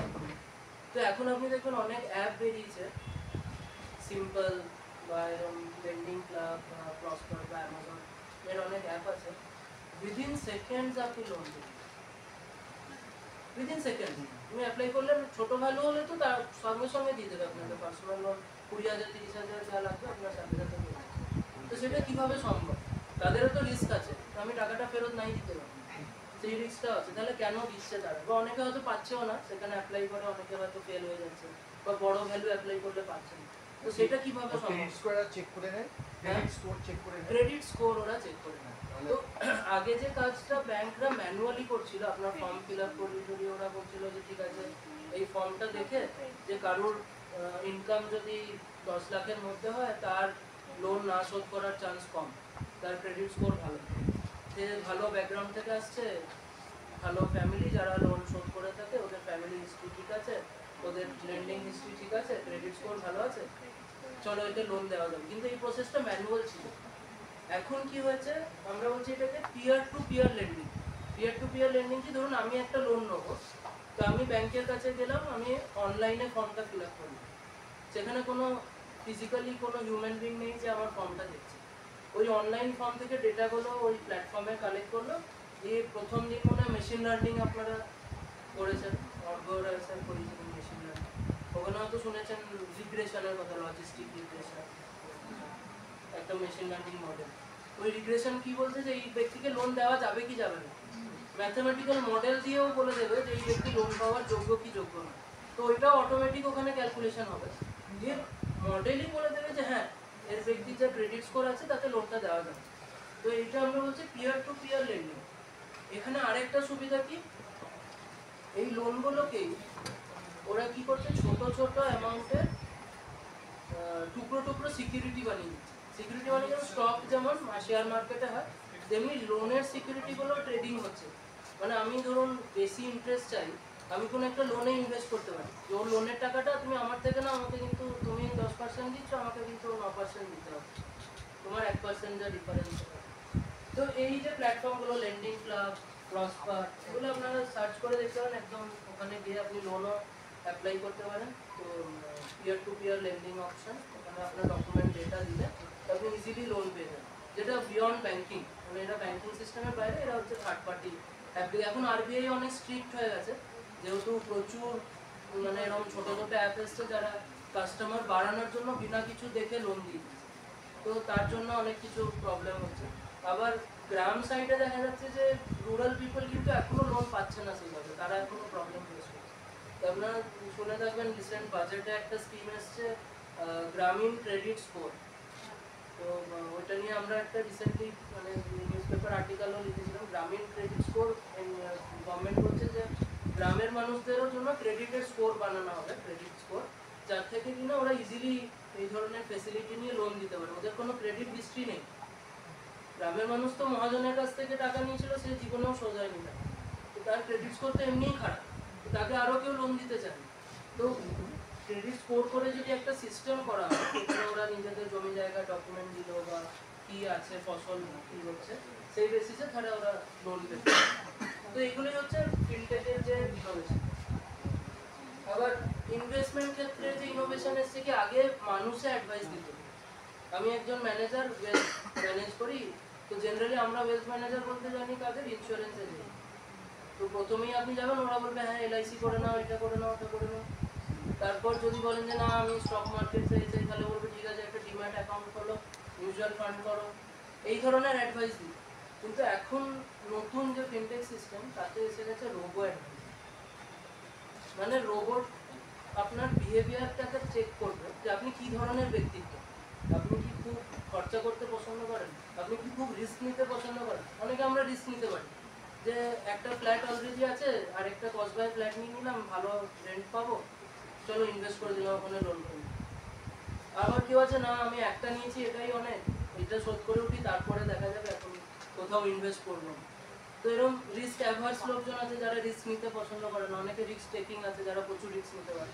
তো রোবো অ্যাডভাইজার কি করবে, আপনার থেকে ডেটা নেবে, আপনি কি ধরনের ব্যক্তিত্ব, আপনার বিহেভিয়ার কি ধরনের, আপনি কি ভয় পেয়ে যান মার্কেট ফল হলে কি না, এবং সেই হিসাবে আপনাকে অ্যাডভাইস দেবে। যে ধরো দেখলেন যে আপনি খুব রিস্ক নিতে পছন্দ করেন, তো আপনাকে বললো যে এই একটা অ্যাসেট আছে এখানে দাও, এর দাম যদি ওঠে তো 20% লাভও হতে পারে, দাম পড়ে গেলে 20% লসও হতে পারে, তো আপনি সেটাতেই হয়তো ইনভেস্ট করবেন।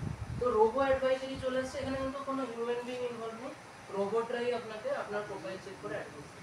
তো এটা এক ধরনের ফিনটেকের ইনোভেশন যেটা এখানে হচ্ছে। তারপর আগে যেটা হতো হচ্ছে বিভিন্ন ডিম্যাট অ্যাকাউন্ট বিভিন্ন ব্যাংক থেকে খোলা, বা আপনার ওই অ্যাঞ্জেল ওয়ান বা ব্রোকার হাউস এইসব ছিল। এখন আমরা সবাই জিরোদা ইউজ করছি, ম্যাক্সিমাম লোকজনই জিরোদা বা গ্রো এই ধরনের সাইট ইউজ করছে। এদেরকে আমরা বলি কি জিরো কমিশন ব্রোকার। এরা কোনো চার্জ নেবে না আপনার থেকে, বছরে কোনো চার্জ নেই, কিছু না, আপনি ট্রেডিং করবেন। কিন্তু অ্যাট উইথ হোয়াট কস্ট? এখানে কস্টটা কি? কস্ট হচ্ছে একটাই, ওই ব্রোকারেজ হাউস যারা ছিল তারা আপনাকে অ্যাডভাইসও দিত এবং তারা রিস্কটা কিছুটা হয়তো কন্ট্রোল করার চেষ্টা করতো। তো জিরো কমিশন ব্রোকারেজ মানে আমি আপনাকে কোনো অ্যাডভাইসও দেবো না, আপনি শুধু প্ল্যাটফর্মটা ইউজ করবেন, আপনি যা লাভ লোকসান হবে আপনার, আমি এখানে কিছু কমিশন নিতে যাবো না, কিন্তু লোকসান হলে সেটাও আপনারই দায়িত্ব, আপনি কীভাবে সেটা করবেন। তো সেই ধরনের সার্ভিসও এখন চলে এসছে বিভিন্ন ট্রেডিং প্ল্যাটফর্মে সবের মাধ্যমে। আর ফাইনালি হচ্ছে এই ওয়েলথ ম্যানেজমেন্ট, ক্রেডিট কার্মা, এই যে বললাম বিহেভিয়ার ম্যাপ করে যেগুলো সেই ধরনের।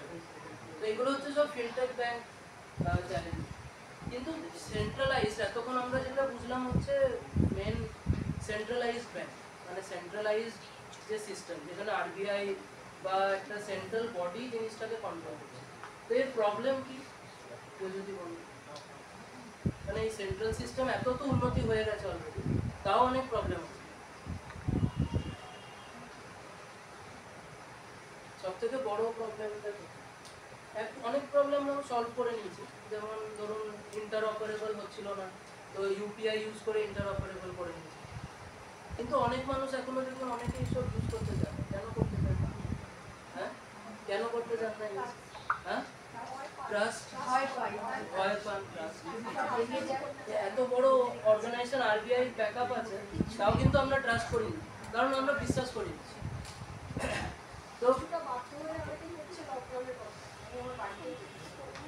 তো মানে সুবিধা পাচ্ছে বলে উপায় ছিল না, সেই জন্য ইউজ করছে। তো কোভিড একটা ফ্যাক্টর এগুলো ইউজের পিছনে। তো ট্রাস্ট একটা অবশ্যই বড় ফ্যাক্টর, যার জন্য আমরা এই সিস্টেমটা ইউজ করতে চাই। এবং ট্রাস্টের ইস্যু কেন আসছে তার কারণ হচ্ছে ট্রাস্ট মানে আগেকার দিনে আমার এখনো মানুষরা বলে, আগে বাড়ির ঠাকুমা দিদাদের জিজ্ঞেস করলে যে কি সমস্যা তোমার, কি বলতে মানুষকে বিশ্বাস করা যাবে না। তো মানুষকে বিশ্বাস করা যাবে না, এটা একটা বড় প্রবলেম, যে সবার বিশ্বাস রাখা যাচ্ছে না এবং সব জায়গাতেই করতে হচ্ছে। তো বিশ্বাসের প্রবলেমটা রয়েছে, তার মানে মানুষকে যদি বিশ্বাস না করা যায়, টেকনোলজি তো মানুষ না, টেকনোলজিকে কি বিশ্বাস করা যেতে পারে? টেকনোলজি কিন্তু আপনাকে মানে কোনো রকম প্রমিস করে ঠকাবে না, হয় সে বলে দেবে আমি পারবো না, বা সে কিন্তু আপনাকে কোনো প্রমিস দিয়ে মিথ্যে ইউজ করে করতে পারে। বাট যদি পুরোপুরি টেকনোলজির হাতে কিছু থাকে, আচ্ছা ধরুন ম্যাল ফাংশনেও প্রবলেম হবে, ইনফরমেশন ক্লিয়ার থাকে।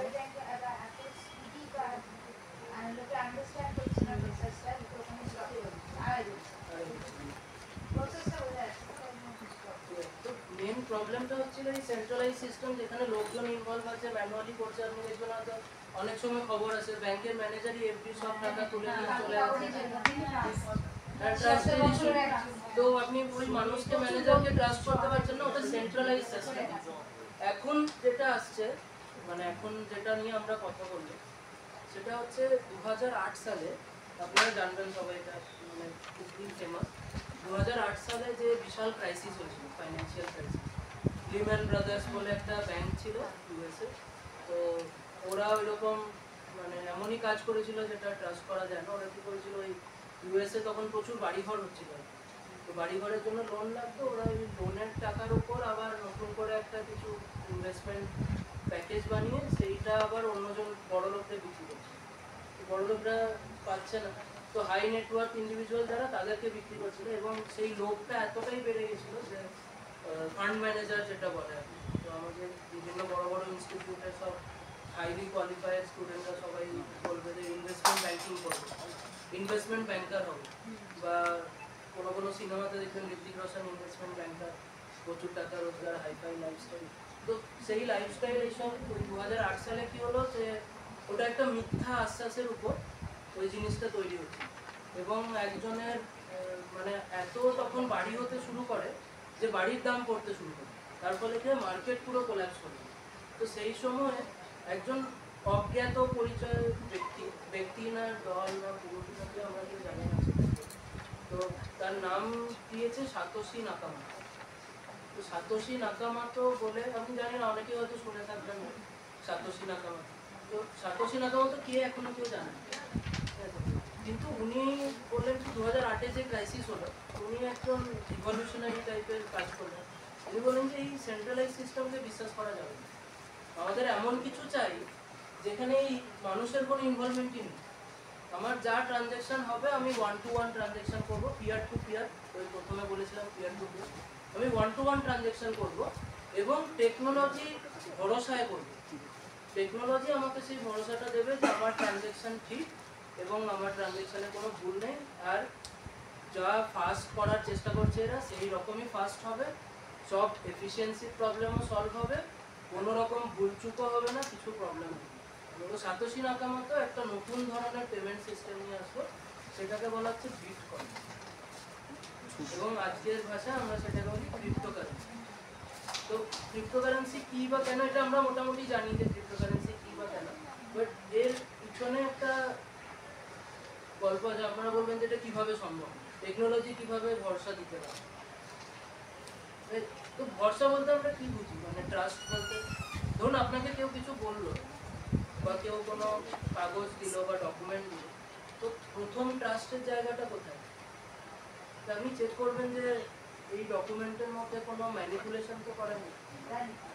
আপনি ধরুন প্রপার্টি এগ্রিমেন্ট সাইন করলেন, দেওয়ার সময় একরকম এগ্রিমেন্ট দিয়েছিল, সাইন করার সময় মাঝে একটা পাতা চেঞ্জ হয়ে গেছে, তাহলে আপনি ট্রাস্ট করতে পারবেন না। আপনি আবার খুঁটিয়ে খুঁটিয়ে পড়বেন যে কিছু ভুল নেই তো, সই করার আগে একবার দেখে নিন কিছু ভুল আছে কি, তা আপনি ট্রাস্ট করতে পারছেন না। তার মানে কি, ইনফরমেশন এতদিন যা ছিল ঠিক ছিল, কিন্তু ইনফরমেশন আপনারা যে বললেন যে লোকজনও মিসইউজ করতে পারে, তো ইনফরমেশন তো ম্যানিপুলেটও হতে পারে।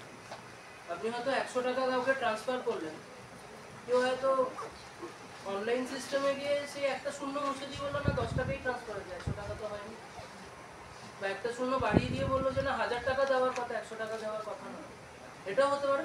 তাহলে ম্যানিপুলেশন হতে পারে, কোনো ডেটা যেটা আছে সেটা যদি ম্যানিপুলেট হয়ে যায় তাহলে আপনার ভরসা থাকবে না। তাহলে এমন টেকনোলজি হতে হবে যেখানে কোনো ম্যানিপুলেশন করা যাবে না। তা ম্যানিপুলেশন কখন হবে না, কিভাবে এটা স্টপ করা যায়? ধরুন এখানেই কোনো ইনফরমেশন আছে যেটা ম্যানিপুলেট আপনি করতে চান, তো ম্যানিপুলেট কখন হবে? যখন সেই ডেটাটা সবাই জানবে না। আমি এখন যা বলছি সেটা হয়তো আপনি বাইরে গিয়ে অন্য কাউকে ভুল বোঝাতে পারেন, কিন্তু এই ক্লাসরুমের কাউকে ভুল বোঝাতে পারবেন না। বলবে না আমিও তো শুনেছি, তুমি যা বলছো সেটা ঠিক নয়, এটা বলে, রাইট? বা যদি রেকর্ডিং থাকে তাহলে আরও ম্যানিপুলেশন করা সম্ভব না, যেটা তো রেকর্ডেড আছে, দেখো রেকর্ডিংয়ে এই কথাটা বলছে, তাহলে ম্যানিপুলেশন ওখানে সম্ভব। তো বিটকয়েন যে টেকনোলজির উপর বেস করে, সেই টেকনোলজিটাকে বলা হচ্ছে ব্লকচেন। এই ব্লকচেন কি? ব্লকচেনের বেসিসই হচ্ছে ট্রাস্ট ক্রিয়েট করা, এবং এই ব্লকচেন হচ্ছে পুরোপুরি ডিসেন্ট্রালাইজ, মানে এখানে কোনো সেন্ট্রাল লোক নেই। বিটকয়েনের মধ্যে কোনো কন্ট্রোলিং হিউম্যান বিংয়ের ইনভলভমেন্ট নেই, পুরোপুরি টেকনোলজি দ্বারা চলছে, পুরোপুরি টেকনোলজি। এবং কীভাবে চলছে আমরা জাস্ট কয়েকটা এক্সাম্পল দিয়ে দেখবো যে কীভাবে জিনিসটা অপারেট করছে, এবং সেটাই বেসিস, তার বেসিসে করা যায়। আচ্ছা ধরুন এইখান থেকে আপনি কোনো ইনফরমেশন ওনাকে পাঠাতে চান, বাট আপনি চাইছেন যে মাঝের যেন কেউ সেই ইনফরমেশনটা বুঝতে না পারে, তাই আপনি কীভাবে পাঠাবেন সেই ইনফরমেশন? ছোটোবেলায় করতাম আমরা, কাউকে কোনো ক্লাসের মধ্যে কিছু ইশারা করলেন, তাও তো দেখে ফেলতে পারবেন, কেউ বুঝে যেতে পারে, চিট বানিয়ে দিতে পারেন, আবার চিটটা মাঝে কেউ খুলে ফেলে পড়ে নিতে পারে, হ্যাঁ মোট করে নোট করতে পারি, কোড করে দিতে পারি, নোট করে দিতে পারি যে এ মানে সেই, বি মানে এইভাবে এটাকে ব্রেক করে পড়তে হবে। হ্যাঁ হ্যাঁ বেলগ্রামে, হ্যাঁ ওইভাবে ওরা ইনফরমেশন পাস অন করে ইয়ে করছে। তো এই যে মানে কোড করে, এটার একটা বিরাট ইতিহাস আছে, মানে যারা হিস্ট্রি নিয়ে পড়াশোনা করেছেন তারা হয়তো জানবেন, যখন কুইন এলিজাবেথ টু যখন রানী হয়েছিলেন আর কি, ওনার একজন কাজিন সিস্টারও ছিল, তো হ্যাঁ মেরি কুইন অফ, তো আমি ঠিক নামগুলো মনে নিয়ে আপনি বলতে পারবেন। আচ্ছা না, তাহলে আপনি আরো ভালো বলতে পারবেন। তো ওনার সাথে মানে যেটা ব্লকচেনের সাথে ডাইরেক্টলি রিলেটেড, এরকম একটা গল্প আছে। তো তো মেরি কুইন কি করেছিলেন, ওনার কারোর সাথে বিয়ে হয়েছিল কোনো রাজ্যের মানে দেশের রাজা, ফ্রান্সের না স্কটল্যান্ডের রাজার সাথে। তো ওনাকে অভিযুক্ত করা হয়েছিল যে উনি ওই রাজাকে উনি মার্ডার করেছেন, এবং তার জন্য কুইন এলিজাবেথ বলেছেন যে ওকে জেলে ভরে রাখেন। ওকে ওনাকে জেলের মধ্যে বন্দি করে রাখা হয়েছিল অনেক বছর। এবার উনিও তো ওই রাজকীয় রক্ত মানে উনিও চাইছেন যে এই রাজ সিংহাসনে আমাকে বসতে হবে। তো উনি কি করলেন যে তাহলে কিভাবে কুইন এলিজাবেথকে মারার একটা ষড়যন্ত্র করা যায়। তো উনি কি করলেন, উনি ব্যাবিংটন বলে একজন লোকের সাহায্য নিলেন, উনি জেলের বাইরে ছিলেন। তো উনি একটা বিশেষ ধরনের কোড বানালেন ব্যাবিংটন। উনি বললেন যে আপনি যা ইনফরমেশন দেবেন এই কোডের মাধ্যমে আমাকে দেবেন, এবং ওই বিয়ারের যে ব্যারেল হতো তার কর্কের মধ্যে জড়িয়ে ওটা করে আপনি ওই ইনফরমেশনটা পাঠিয়ে দেবেন, এবং সেই ইনফরমেশনটা আমি ওই কোড দিয়ে মিলিয়ে পড়ে আমি বুঝে যাবো যে আপনি কি চাইছেন, আমি সেইভাবে কাজ করবো বাইরে। তো আমি তো কুইন এলিজাবেথের মানে রাজত্বের মধ্যেই আছি, আমি কিছু করতে পারবো, আপনাকে বার করবো যে আপনি তাহলে রানী হবেন, এরকম একটা প্ল্যান ষড়যন্ত্র করেছে। তো কুইন এলিজাবেথ তো অনেক মানে সাহসী এবং অনেক বিচক্ষণ। উনি নিজের মন্ত্রী দলের একজনকে বেঁচেছিলেন, যে বললেন যে এরকম কিছু একটা চলছে, আদান প্রদান কিছু একটা হচ্ছে, কিন্তু কেউ বুঝতে পারছে না যে লিখছে কি মেসেজ, তো তুমি সেটা ব্রেক করার চেষ্টা করো। তো এই ব্যাবিংটন ফাইনালি রানীর সাথে মিলে যেটা করেছিলেন যে কুইন এলিজাবেথকে মার্ডার করার প্লট, যে আজকে দিন রাতে কুইন এলিজাবেথকে মার্ডার করবে, আমি সিংহাসনে বসবো, এই প্লট হয়েছিল। এবং সেই কোডটা কুইন এলিজাবেথের যিনি মন্ত্রী ছিলেন তিনি সেটা ব্রেক করতে পারেন ওই কোডকে। তো এই ব্যাবিংটন প্লটটা হচ্ছে মানে বলা যায় যে পৃথিবীর প্রথম এরকম কোনো ক্রিপ্টোগ্রাফিক কোডিং যেটাকে এইভাবে পলিটিক্যালি ইউজ করা হয়েছে। তো সেইখান থেকে আসছে একটা নতুন এরিয়া, যারা ম্যাথস নিয়ে বা নিয়ে আছেন তারা জানেন, ক্রিপ্টোগ্রাফি বলে একটা নতুন ডোমেন তৈরি হয়েছে, যেখানে কিনা অঙ্কের মাধ্যমে অ্যালগোরিদমের মাধ্যমে যে কোনো জিনিসকে কোডিং করা যায়, এবং সেটা আজকে বিশাল পর্যায়ে চলে যায়। যেমন আপনি বললেন পেহেলগাম বা যুদ্ধের ক্ষেত্রে, তো যুদ্ধের ক্ষেত্রে থেকেই কিন্তু এর আবিষ্কার হয়েছে। তো আমরা যে ব্লক চেনের কথা বলছি, তাতে যে ধরনের কোডিং ইউজ হয় সেটা অ্যাকচুয়ালি আমেরিকার যে ন্যাশনাল সিকিউরিটি এজেন্সি যারা আছে ইউএসএ, ওয়ার্ল্ড ওয়ার 2 এর সময় তারা একটা নতুন ধরনের কোডিং আবিষ্কার করেছিল, যেটার প্রচুর গুণ আছে। তো এই যে কোডিং আমরা বললাম যে কোনো কি দিলে আপনি কোনো একটা তো ধাঁধা বললেন, তার একটা সূত্র বলে দিলে ধাঁধাটা ব্রেক হয়ে যাবে, তাহলে সূত্রটা তো ধাঁধার সাথে পাঠানো যাবে না, সূত্রটা আলাদাভাবে পাঠাতে হবে। তাহলে ওই সূত্র যদি কেউ জেনে যায় ধাঁধাকে অটোমেটিক্যালি সে ব্রেক করে দিতে পারে, তাহলে কোনো লাভ নেই, সেটাতে প্রবলেম নেই। তো এরা এমন একটা কোডিং সিস্টেম আবিষ্কার করলো, তারা বললো যে ডেটাকে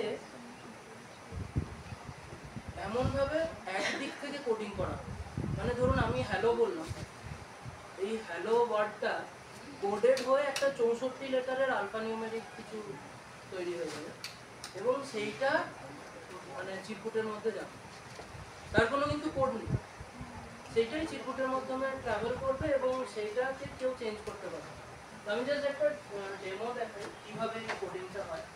তো এই যে নতুন আমরা সিস্টেমটার কথা বলছি ক্রিপ্টোগ্রাফি, সেটা হচ্ছে ওয়েব 3.0, মানে নতুন যে মানে ইন্টারনেট সিস্টেম তার হয়। তো ব্লকচেন কি আমরা একটু পরে আসবো, এই জিনিসটা কিভাবে কাজ করে সেটা দেখবো।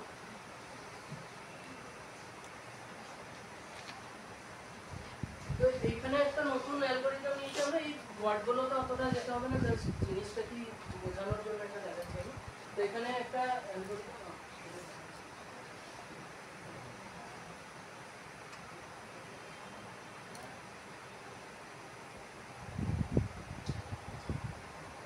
তো এখানে একটা অ্যালগরিদম ইউজ হচ্ছে যে কিভাবে জিনিসটাকে কোডেড করা যায়, রাইট? মানে পুরোপুরি ডিপেন্ড করছে আপনি ইনফরমেশনটা পাঠাবেন যেন কেউ মাঝখানে হ্যাক না করতে পারে।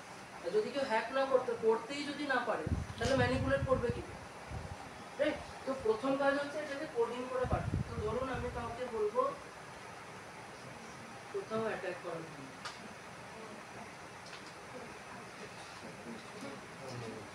তো এই অ্যাটাক ওয়ার্ডটা আপনার করতে পারছে না, তো একটা 64 ওয়ার্ডসে একটা এরকম আলফানিউমেরিক। তো ঠিক আছে, এটা একটা প্রপার্টি। এবং এই আউটপুটটাকে নিয়ে আমি কোনো মেশিনে ঠেলে আবার অ্যাটাক ওয়ার্ডটা বার করতে পারবো না। এটা ওয়ান ওয়ে, মানে আমি লিখলে সেটা ডিকোড হবে কি করে? এটা ডিকোড হবে কি করে সেটা আসছে। আমি ডিকোড কি হবে সেটাও খুব মজার জিনিস এবং সেটাই ব্লকচেনের বেসিস। তো এই যে অ্যাটাক লিখলাম, তো এর কয়েকটা প্রপার্টি বলে দিই। খুব মানে ওই আগেকার দিনে মহাদেব অসুরদের বরদান দিতেন না, তো এতে অনেক কিছু বর দেওয়া আছে, সেই জন্য খুব আর কি স্ট্রং। তো প্রথম বর কি, যে এই যে অ্যাটাক লিখলাম ওয়ার্ডটা, এই অ্যাটাক ওয়ার্ডটা যে কেউ লিখুক, যখনই লিখুক, আপনিও যদি লেখেন, এই লিঙ্কটা আমি দিয়ে দেবো সবাইকে, আপনিও যদি লিখেন এই একই আউটপুট আসবে। এই আউটপুট কিন্তু চেঞ্জ হবে না, তাহলে আউটপুটটা সেম আসবে যাই লিখি। ঠিক আছে, এবার লক্ষ্য রাখবেন প্রথম 3-4টে অক্ষর কি আছে, 4 CP 5 4 এরকম করে একটা ওয়ার্ড আছে। আমি জাস্ট দুটো অক্ষর অ্যাড করছি, একটাই অক্ষর অ্যাড করছি, টোটালি চেঞ্জ হয়ে যাবে। মানে একটা দুটো অক্ষর নয়, আমি হিয়ার ডি দিলাম বলে নতুন দুটো অ্যাড হলো ওয়ার্ড, এরকম না, টোটাল সেট চেঞ্জ, পুরো সেট চেঞ্জ হয়ে যাবে। এইটাকে আমরা একটা খুব সুন্দর টার্মিনোলজি আছে এটা বোঝানোর জন্য। আপনারা যারা ট্রেকিং করেন আর কি, তো কোথাও বরফের মধ্যে দিয়ে যাচ্ছেন, রিসেন্ট একজন মারা গেলেন, ওটাকে আমরা বলি অ্যাভালেন্স।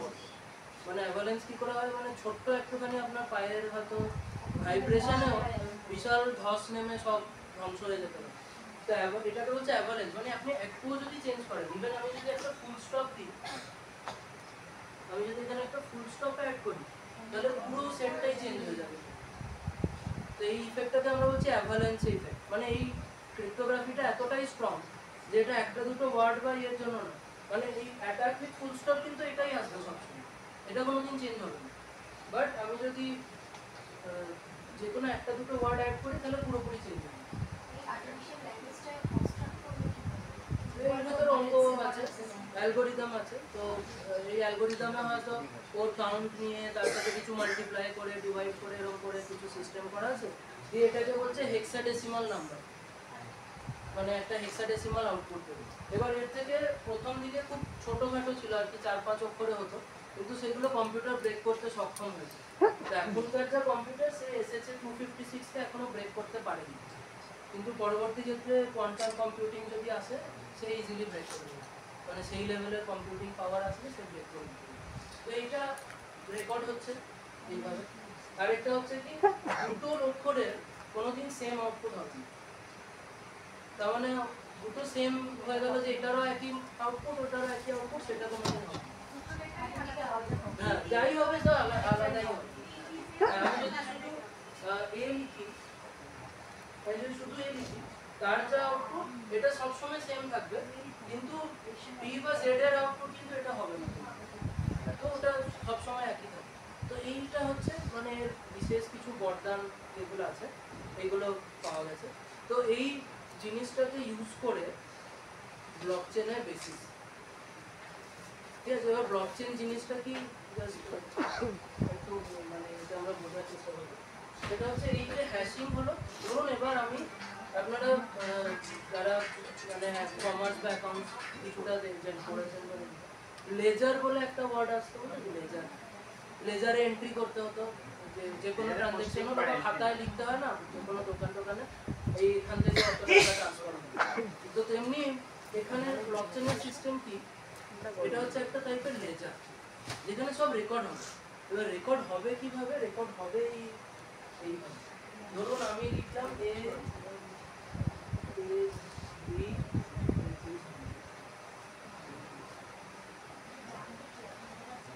এটা কি মনে রাখবে, তো এই আউটপুটটা আসলো। এবার এই আউটপুটটা স্টোর হবে সিস্টেমে, স্টোর হবে এই আউটপুটটা। এবার আপনি বুঝতে পারছেন যদি কেউ 100-কে 0 করে, তাহলে এই আউটপুটের কি অবস্থা হবে, আউটপুটটা টোটালি চেঞ্জ হবে, ঠিক? তো এই যে লেখাটা হলো এরকম একটা ট্রানজ্যাকশন হবে। তো এই আউটপুটটা এখানেই থেমে যাচ্ছে না। এইবার ধরুন প্রত্যেক 10 মিনিটে আমার পাতা শেষ হয়ে যায়। আমার যা বিক্রি বাটা হয় দোকানে, আমার ওই লাল খাতার যে পাতা আছে ওটা লিখলে 10 মিনিটের মধ্যে সব ফিল আপ হয়ে যায়। ফিল আপ হয়ে গেল মানে একটা পাতা কমপ্লিট হয়ে গেল। তো এই একটা পাতা কমপ্লিট হলে ওতে যতগুলো ট্রানজ্যাকশন আছে সেইগুলো একটার সাথে একটা জুড়তে জুড়তে হায়ারার্কিক্যালি অ্যাড হয়ে একটা ফাইনাল ট্রানজ্যাকশন। তার মানে কি হবে,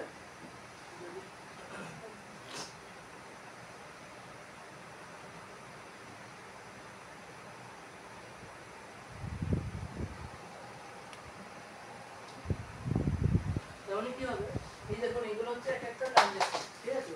মানে এ বি কে কিছু পেমেন্ট করলো, বি সি কে কিছু পেমেন্ট করলো, যত ব্যাংকে যা রেকর্ড হয়, এতক্ষণ সেন্ট্রালাইজ ব্যাংকিং দেখছিলাম আমরা, তো ব্যাংকে কি রেকর্ড হয়, কে কাকে কত পেমেন্ট করেছে বা কে কার থেকে কি ধার নিয়েছে, সেগুলো রেকর্ড হয়। তো এই যে রেকর্ডগুলো হলো একটা দুটো ট্রানজ্যাকশন, এই দুটো মিলে দুটো আলাদা ওই আউটপুটগুলোকে আমরা বলি হ্যাশ আউটপুট, যেটা আগে দেখালো 64 লগ করে, ওটাকে আমরা বলি হ্যাশ আউটপুট। এই হ্যাশ আউটপুট গুলো দুটো হ্যাশকে মিলে আবার একটা হ্যাশ হয়, আবার এই দুটো হ্যাশকে মিলে আবার একটা ফাইনাল হ্যাশ হয়। এই ফাইনাল হ্যাশটাতে এইটাকে দেখতে যেমন একটা উল্টানো গাছের মতন বাইনারি ট্রি, রাইট? তো এটাকে আমরা বলি মার্কেল ট্রি, একজন সায়েন্টিস্টের নামে আমরা এটাকে বলছি মার্কেল ট্রি। এবং এই মার্কেল ট্রির তাহলে এটা কি মূল বা রুট, ঠিক আছে? এই রুটে খালি একটাই হ্যাশ হবে, রাইট? রুটের একটাই ধরুন 64 অক্ষর পাবো আমরা। তার মানে ওই পাতায় আমি যা লিখলাম, আমি যদি যে কোনো একটা ট্রানজ্যাকশনকে চেঞ্জ করি তাহলে এটা বিশালভাবে চেঞ্জ হয়ে যাবে। তার মানে কেউ যদি ম্যানিপুলেট করে যে চল আমার দুদিন আগের খাতায় আমি 1000 টাকা দিয়েছিলাম, ওটা কেটে 100 টাকা করে দিয়েছি, আমার ধার শোধ হয়ে গেছে লিখে দিয়ে আসি, লিখলে কি হবে, ওখানে অটোমেটিক্যালি চেঞ্জ হয়ে যাবে। তার মানে কি ম্যানিপুলেট করা নিয়ারলি ইম্পসিবল, ম্যানিপুলেট করলেই এখানে একটা চেঞ্জ হবে, রাইট? এবার কি করছে ব্লকচেন, ব্লকচেন বলছে এই ধরুন প্রথম ব্লক, প্রথম দিনের পাতা আমি খুললাম, খাতা শুভ মানে পয়লা বৈশাখ করে না, প্রথম দিন নতুন হাল খাতা করা হলো, তো প্রথম পাতা এটা, তো প্রথম পাতায় ওই দিনের যা ট্রানজ্যাকশন এখানে অ্যাড হবে, ওই পাতাটাকে একটা হ্যাশ করা, পাতাটা গোটাটা নিয়ে মানে যা যা ইনফরমেশন আছে, নাম তারিখ সময় সবকিছু নিয়ে একটা পাতা জেনারেট হয়েছে, সেই পাতাটার আমি আবার ডেটা দিয়ে হ্যাশ বানাবো। মানে ওই হ্যাশটা একটা মুভিরও হ্যাশ হতে পারে, একটা গোটা বইয়েরও হ্যাশ হতে, ওই 64 অক্ষরই আসবে, আপনি যাই ডেটা দেবেন 2 GB 5 GB 10 GB যাই দেবেন একটা ওই ছোট্ট অক্ষরের মধ্যে চলে আসবে ক্রিপ্টোগ্রাফি। তো ওই হ্যাশটা যেটা আসলো প্রথম ব্লকে, এই ব্লকটাকে আমরা বলছি জেনেসিস ব্লক, প্রথম ব্লক মানে প্রথম পাতা, হাল খাতা প্রথম পাতা। এই ব্লকের যে হ্যাশ, এইটা আমরা লিখবো হচ্ছে পরের পাতা, পরের পাতাটা শুরুই হবে লাস্ট পাতার হ্যাশ, রাইট? আবার আমরা সেই জিনিস ট্রানজ্যাকশন নিলাম, লিখলাম, এ করলাম করে আবার পরের পাতায় যেই যাবো এর হ্যাশটা ওখানে থাকে।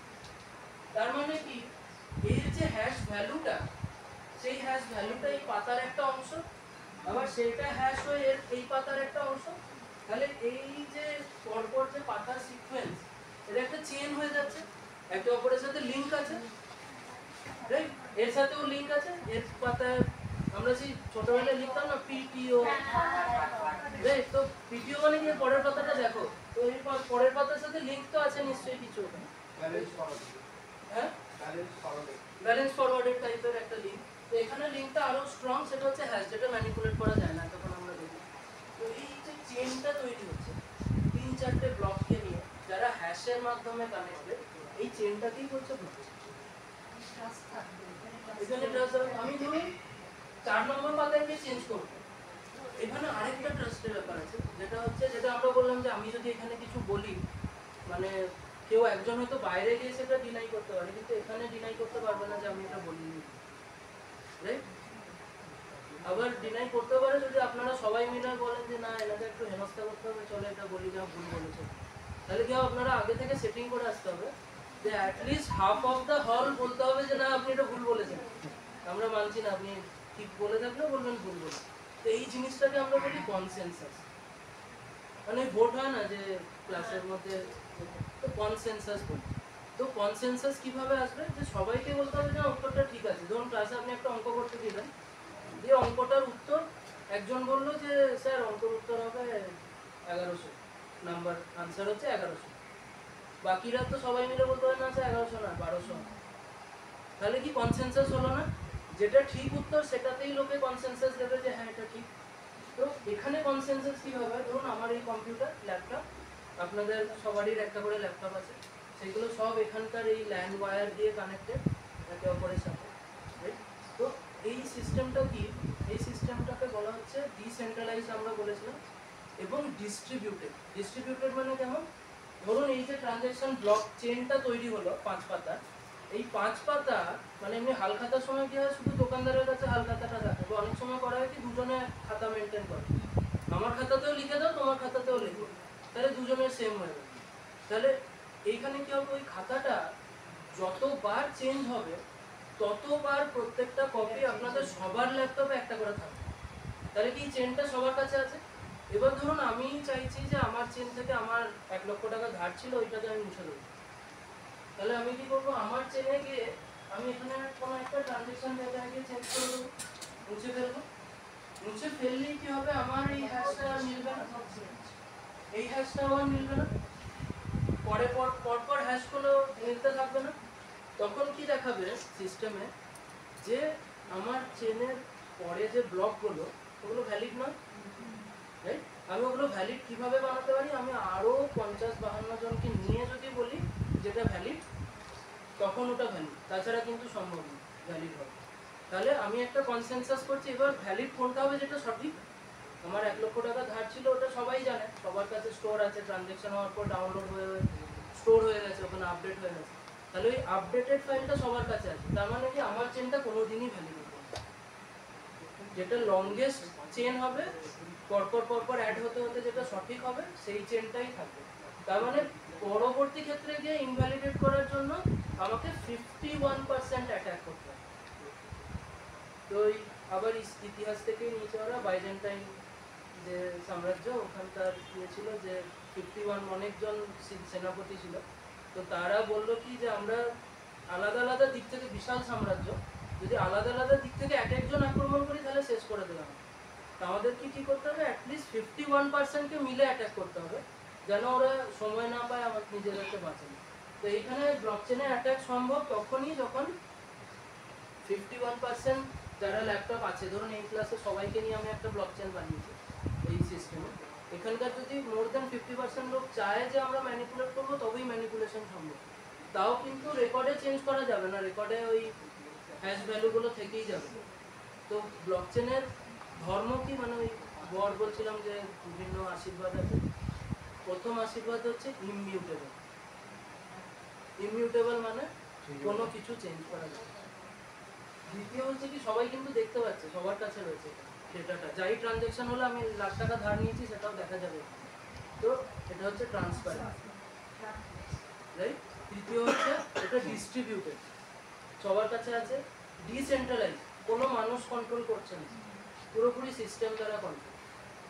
ফোর্থ পয়েন্ট কি, ইমিউটেবল, ডিসেন্ট্রালাইজ, ডিস্ট্রিবিউটেড, ট্রান্সপারেন্ট, আর একদম বেসিক লেভেলে এটা হচ্ছে একটা লেজার, আর কিছু না, মানে এটা একটা হালখাতা, এটা একটা বিশেষ ধরনের হালখাতা যেখানে কিছু চেঞ্জ করা যাবে না, মানে ডিলিট তো করাই যাবে না, অনলি অ্যাড করা যাবে, কিছু অ্যাড করতে চাইলে করতে পারো, আরেকটা ব্লক বানাও, অ্যাড করো, আরেকটা পাতা অ্যাড করো, কিন্তু পুরোনো পাতায় কিছু চেঞ্জ করা যাবে না, পুরোনো পাতা চেঞ্জ করলেই কিন্তু পরের পাতাগুলো সব ডিলিট হয়ে যাবে, ভ্যালিড থাকবে। তাহলে এই জন্য ব্লকচেন হচ্ছে খুবই সিকিউর। এবং বিটকয়েন যে ব্লকচেন, বিটকয়েন যে কারেন্সি, তো বিটকয়েন বানানোর সময় সাতোশি নাকামোতো 2008-9-তে উনি বললেন যে আমি এমন একটা কারেন্সি বানাচ্ছি যেটা কিনা রেকর্ড হবে এখানে, এবং প্রত্যেকটা কারেন্সির মার্ক থাকবে যে এটা কখন তৈরি হয়েছে, কখন ইউজ হয়েছে, কার কাছে আছে, এগুলো সব ওখানে রেকর্ড করা।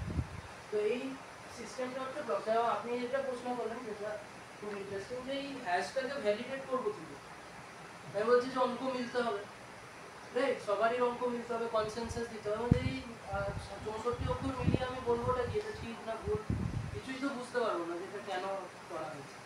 তো তার জন্য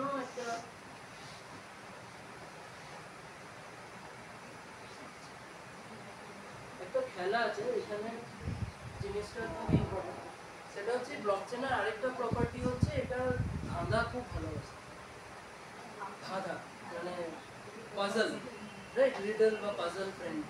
পাজল ফ্রেন্ডলি কেমন, হচ্ছে এই যে মেসেজটা এই মেসেজটাকে যদি ওই হ্যাশ করে পাঠাইতে কেউ বুঝতেই পারলো না, তাহলে লাভটা কি হলো? আমি এখান থেকে লিখে পাঠিয়ে দিলাম, ওই কোনার ব্যক্তি বলে এটা পাঠিয়েছ কি বুঝতেই পারছি না, আর কোনো সূত্র দিয়ে ভাঙতেও পারছে না। তাহলে কি করবে? তাহলে বলছে ঠিক আছে আমি কথাটা পাঠাবো, কিন্তু তার সাথে একটা খেলা জুড়ে দেবো। তোমাকে কথাটা ভ্যালিডেট করার জন্য ওই খেলাটা খেলতে হবে।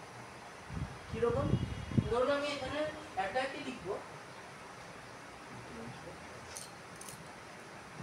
আমি এখানে অ্যাটাকই লিখবো এবং এখানে আমার ওই 64 4CD এরকম ছিল না শুরুটা, ওই শুরুটুকুই দেখিয়েছে এখানে, মানে 64 অক্ষরেরই আমরা শুধু শুরুটুকু দেখিয়েছি। ওই আউটপুটটা কিন্তু ওইটাই সেম আউটপুট, হ্যাশ করলে ওই আউটপুটই আসে। তা আমি একটা খেলা জুড়ে দিলাম কি, আমি বললাম যে এই আউটপুটটা কিন্তু ভ্যালিড আউটপুট নয়, অ্যাটাক যে ওয়ার্ডটা আসলো তার সাথে কিছু একটা জুড়বো, আমি একটা র্যান্ডাম একটা সংখ্যা জুড়বো। সেই সংখ্যাটা আমি তুমিও জানো না, কেউ জানে না, আমি শুধু জানি। আমি একটা র্যান্ডাম সংখ্যা জুড়ে দেবো, এমন একটা হ্যাশ আউটপুট তৈরি হবে যার প্রথম কিন্তু 0 দিয়ে স্টার্ট হবে। ওই যে লিডিং 0 বলছে, তার প্রথমে একটা লিডিং 0 থাকবে। তাহলে তোমাকে সেই সংখ্যা খুঁজে বার করলে তুমি বুঝতে পারবে যে আমি অ্যাটাক করতে বলছি না বেরিয়ে চলে আসতে বলছি। ধরুন এই পেহেলগাম যুদ্ধতে মোদিজি হয়তো মেসেজ পাঠাবে, তুমি অ্যাটাক বলছো না বলছো যে না যুদ্ধ করে ফিরেছো, সিজ ফায়ার বলছো, কি বলছো সেটা বোঝানো। তো এখানে কি হবে, এটাকে ভ্যালিডেট তখনই হবে যখন এটা সবুজ হয়ে যাবে, রাইট? তার মানে আমি এখন গেস করবো যে র্যান্ডাম সংখ্যাটা কি 1, যে না 1 নয়, তাহলে কি 5, তাহলে আমাকে র্যান্ডামলি গেস করতে হবে এরকম, আমি পাচ্ছি না। হ্যাঁ হ্যাঁ ইনফিনিটি পর্যন্ত যা খুশি হতে পারে। তো আমি 12 দিয়ে দেখি কিছুতেই হচ্ছে না, তখন আমি কি বলবো, ভাই আমি এই পরপর নাম্বার দিতে পারছি না, আমার কম্পিউটারকে বলি তুই কর, তো একটা এমনি বাকি কাজ নাম্বার পুট করবি আর চেক করবি। তো আমি কম্পিউটারকে বললাম সলভ দ্য হ্যাশ পাজল, এই পাজলটাকে সলভ করে বলো এই নাম্বারটা কি হওয়া উচিত। তো সলভ, তাহলে 1 থেকে আমি 70 যদি টাইপ করতাম তাহলে এমন একটা হ্যাশ পেতাম যার সামনে একটি 0 আছে। তারপরে এটা পসিবল, বাচ্চা ছেলেও করতে হবে, মানে আধা ঘন্টা 10 মিনিট বসিয়ে দিলে 70 অবধি টাইপ করতে কতক্ষণ, তাহলে এটা ব্রেক করা ইজি। আরো কিছু অন্য কিছু, হ্যাঁ এটা 250 500 না, এই পাজলটা এখানে খুব সহজভাবে দেখানো হয়েছে। এই পাজলটা বিটকয়েনের ক্ষেত্রে, যে বিটকয়েন যেটা সাতোশি নাকামোটো বানিয়েছিলেন, সেই বিটকয়েনের সামনে 19টা 0 থাকে এবং 19টা 0 আমি এখানে যেতে পারবো না, আমার ল্যাপটপ হ্যাং হয়ে যাবে। আমি এখানে যদি 3টে 0 নিই তাহলেও এই পাজলটা 993 আছে। আমি যদি 4টে 0 নিই তাহলে এখানে 11,000, তার মানে আমাকে 1 থেকে 11,000 সংখ্যাগুলো বসাতে হবে, রাইট? তো উনি এর সাথে আরেকটা খেলা জুড়ে দিলেন, বললেন যে 19টা 0 হ্যাশটা আমাকে বার করতে হবে। এবার ক্লাসে যদি আপনি খেলা দেন বলে আমি তো এমনি খেলবো না, কোনো পুরস্কার নেই কিছু নেই, বেকার আমি কেন খেলবো, ওই ভ্যালিডেট করো এ করো, আমার তো মাইনে দেবে না তুমি। তো ঠিক আছে তাহলে রিওয়ার্ড দেবো, কি রিওয়ার্ড দেবো, তো তুমি যদি গেস করতে পারো তাহলে আমি তোমাকে বিটকয়েন দেবো। কত বিটকয়েন? যখন সাতোশি নাকামোটো তৈরি করেছিলেন, ফার্স্ট ব্লক যখন তৈরি হয়েছিল তখন 50টা বিটকয়েন, 50 বিটকয়েন। 50 বিটকয়েন্সের আজকের ডেটের ভ্যালু কি আপনারা সার্চ করে দেখুন, হ্যাঁ কোটিপতি হয়ে যাবে সে, যার যে 50 বিটকয়েন যার কাছে আছে। তো এই 50 বিটকয়েন, এবার যদি একটা ব্লকচেন সত্যিকারের দেখতে চাই কেমন দেখতে হয় এটাও দেখতে দিচ্ছি। এই ব্লকচেন এক্সপ্লোরারে গেলে বিভিন্ন ধরনের ক্রিপ্টোকারেন্সি হোক, যত রকমের ব্লকচেন আছে সব এখানে ব্লকচেন এক্সপ্লোরারে আছে। এবং এটা হচ্ছে বিটকয়েন, বিটিসি বিটকয়েন। এবং আজকের ডেটে ভ্যালু $1,02,944। তার মানে হচ্ছে 50, যার কাছে সেই 50 বিটকয়েন আছে সে আজকে $50 লক্ষ মালিক, ঠিক আছে? এর আরো গল্প আছে, দেখাবো, লোকজন হারিয়ে ফেলেও বসে আছে। তো এই দেখুন এটা হচ্ছে ব্লক নাম্বার, লেটেস্ট ব্লক কত 8,97,382, এটা হচ্ছে লেটেস্ট ব্লক যেটা এখন ইয়ে হচ্ছে। এবার এই যে বিটকয়েন তৈরি হয়, এবার কোনো জিনিস নতুন তৈরি হলে আমরা তাকে কি বলি, ধরুন মাটি খুললেন সোনা পেলেন, কি বলি মাইনিং, রাইট? তো এটাকে বলে মাইনিং, তো বিটকয়েন মাইনিং। তো আজকের ডেটে আর 50টা পাওয়া যায় না, তো বললো যে সবসময় 50টা দেবো না, প্রথম যারা আমার সাথে খেলেছে তাদেরকে 50টা দেবো এবং প্রত্যেক 4 বছর অন্তর এটা হাফ হয়ে যাবে। তো ওই 2008-9 থেকে শুরু হয়েছিল, হাফ হতে হতে এখন ডেটে হচ্ছে 3টে বিটকয়েন পাবেন। 3, এখন যদি আপনি মাইনিং করেন তাহলে 3, এবং সেটা কমতে কমতে যাবে। ফাইনালি 21 মিলিয়ন বিটকয়েন এই সিস্টেম থেকে তৈরি হওয়া সম্ভব, সেটাও কোডিং করে দিয়ে গেছে যে 21 মিলিয়নের বেশি কিন্তু বিটকয়েন তৈরি হবে না। সেটা হ্যাঁ হ্যাঁ যেমনি শুনেছি যে এই ব্লকচেন টেকনোলজিতে হিউজ এনার্জি, হ্যাঁ মানে সেটা কি আমাদের যখন বলছে এনার্জি এফিশিয়েন্ট, না এটা তো মোটেও না, আমি দেখাবো কিরকম এনার্জি তখন তো তাহলে এটা সাস্টেনেবল সাস্টেনেবল নয় এখনো। এখন চেষ্টা হচ্ছে যাতে রিনিউয়েবল এনার্জি দিয়ে করা যায়, সেই চেষ্টাটা চলছে। কারণ বলছে জল হ্যাঁ জলের প্রচুর জল খরচ। এখনকার জল লাগে একটু কনভারসেশনের জন্য, হ্যাঁ আমি আর 2040-এর মধ্যে পুরো পুরো মনে হ্যাঁ হবে আপনারা দেখেছেন তাড়াতাড়ি করতে গিয়ে আমাদের জীবনটাই শেষ। মাইনিং জিনিসটা আগে যখন সাতোশির সময় ছিল, শুরুতে যখন একটা দুটো ব্লক ছিল, তখন আমার এই ল্যাপটপ দিয়েও করা যেত মাইনিং। কিন্তু আজকের দিনে এই ল্যাপটপ দিয়ে কিছুই হবে না। 19টা মানে আমি যদি 8টা জিরোতে যাই তাহলেই আমি হ্যাং করে যাবো, আমার ল্যাপটপ সারাদিনের জন্য বন্ধ হয়ে যাবে। তো 19টা জিরোর জন্য মানে কত ভ্যালু এখন? $1 লক্ষ। এক বিটকয়েন। 88 লক্ষ টাকা। হ্যাঁ কত? সামথিং 56 আয়নারে, হ্যাঁ আয়নারে 88 লক্ষ, ডলারে ধরলে 1 লক্ষ। তো এই যে মাইনিং জিনিসটা হচ্ছে, মাইনিংটা একটা ভীষণ বড় রেস আর কি। তো এখানে ওই আলিবাবা বলেছিলাম, জ্যাক মা, ওনার ওই অ্যান্ড টেকনোলজিস কি করে এখন ওরা বিশেষ ধরনের কম্পিউটার বানায় যেটাকে বলে মাইনার। তো মাইনার এরকম প্রচুর মাইনারকে জড়ো করে, মানে এই যত বড় কলেজ, মানে এই কসবা এরিয়ার হয়তো মানে পুলিশ স্টেশন অব্দি পুরোটা নিয়ে হয়তো একটা বিল্ডিং হবে, সেই বিল্ডিংয়ে কুলিং টাওয়ার লাগানো হবে, তবে গিয়ে হয়তো একটা কি দুটো বিটকয়েন এরকম পাওয়া যাবে। কিন্তু ওই 2-3টা পেলেই তো একদিনের জন্য হবে। তো ওই খেলাতে এখন সবাই মেতেছে। তো ওইটা এখন আগে কি হচ্ছিল, চায়নাতে যে ম্যাডাম যেটা বললেন, চায়নাতে কোল ফায়ার পাওয়ার প্ল্যান্টগুলো থেকে পাওয়ার নিয়ে মাইনিং করা হচ্ছিল, মানে প্রচুর পাওয়ার কনজিউম হবে। তো ওকে ধরুন 19টা জিরোর জন্য আমি দেখাই, ওই যে ভ্যালুটা বললাম র্যান্ডাম নাম্বারটা, তার একটা নাম আছে, তার নাম হচ্ছে ননস। ননস মানে কি, নাম্বার ইউজড অনলি ওয়ান্স, মানে ওই নাম্বারটা একবারই ইউজ হবে র্যান্ডম নাম্বার হিসেবে। তো ওই ননস ভ্যালুটা আপনি দেখুন, আমি ওখানে 270, 900 এরকম দেখাচ্ছিল। 19টা জিরোর জন্য এই লেটেস্ট ব্লকের ননস কত, এই ভ্যালুটা দেখতে পাচ্ছি, দেখা যাচ্ছে?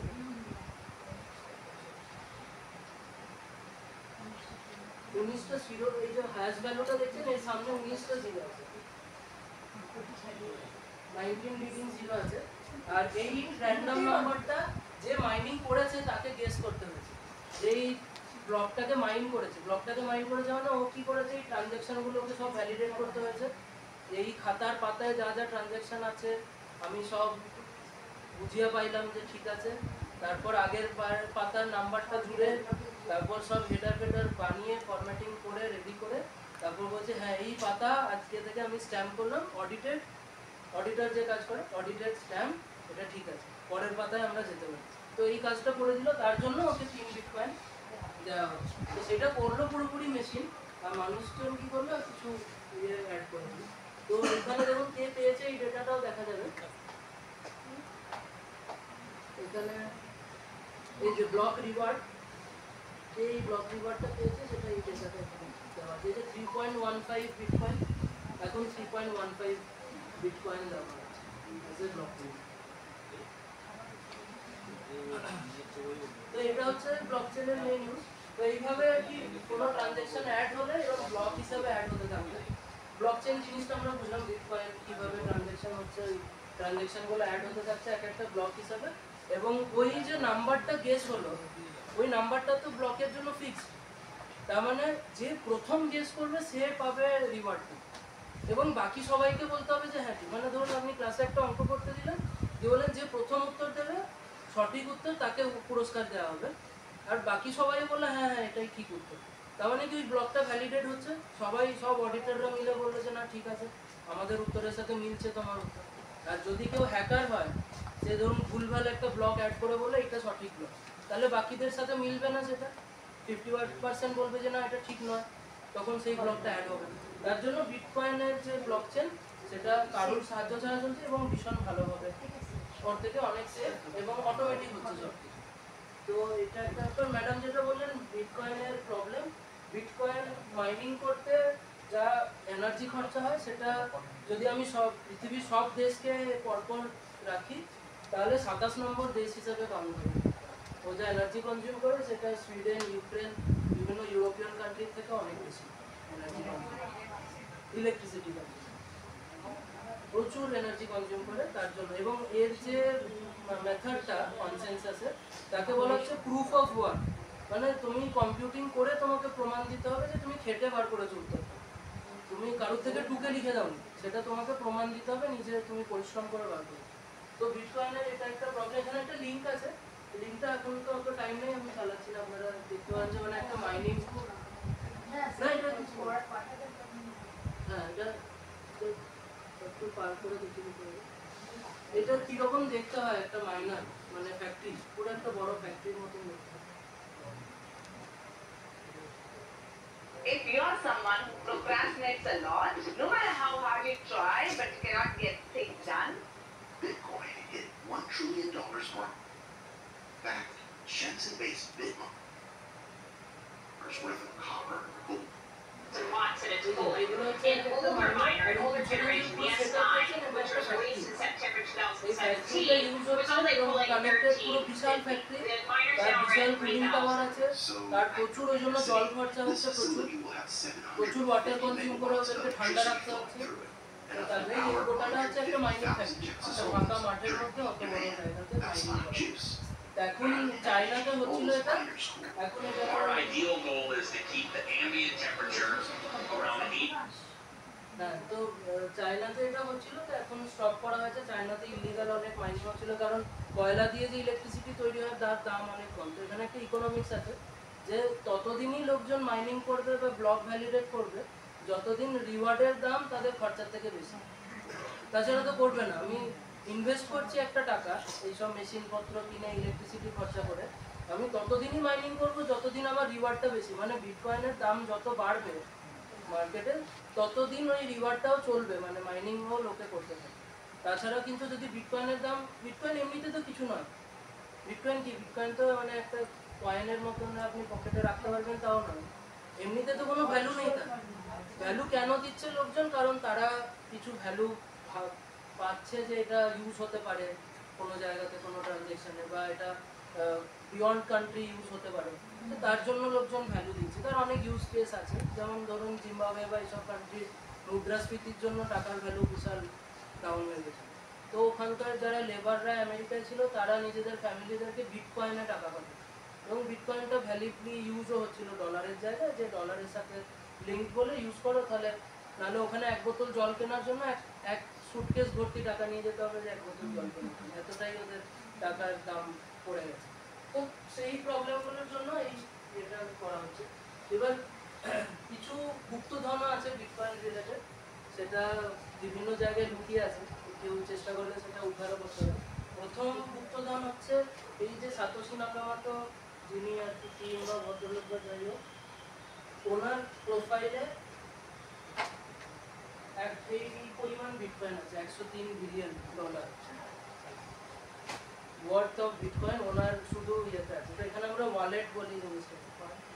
তো ওয়ালেট যেটা আগে বলেছিলাম, এই ওয়ালেটটা একটু অন্যরকম। তো এই ওয়ালেটটা কেমন, মানে খুবই কঠিন ওয়ালেট।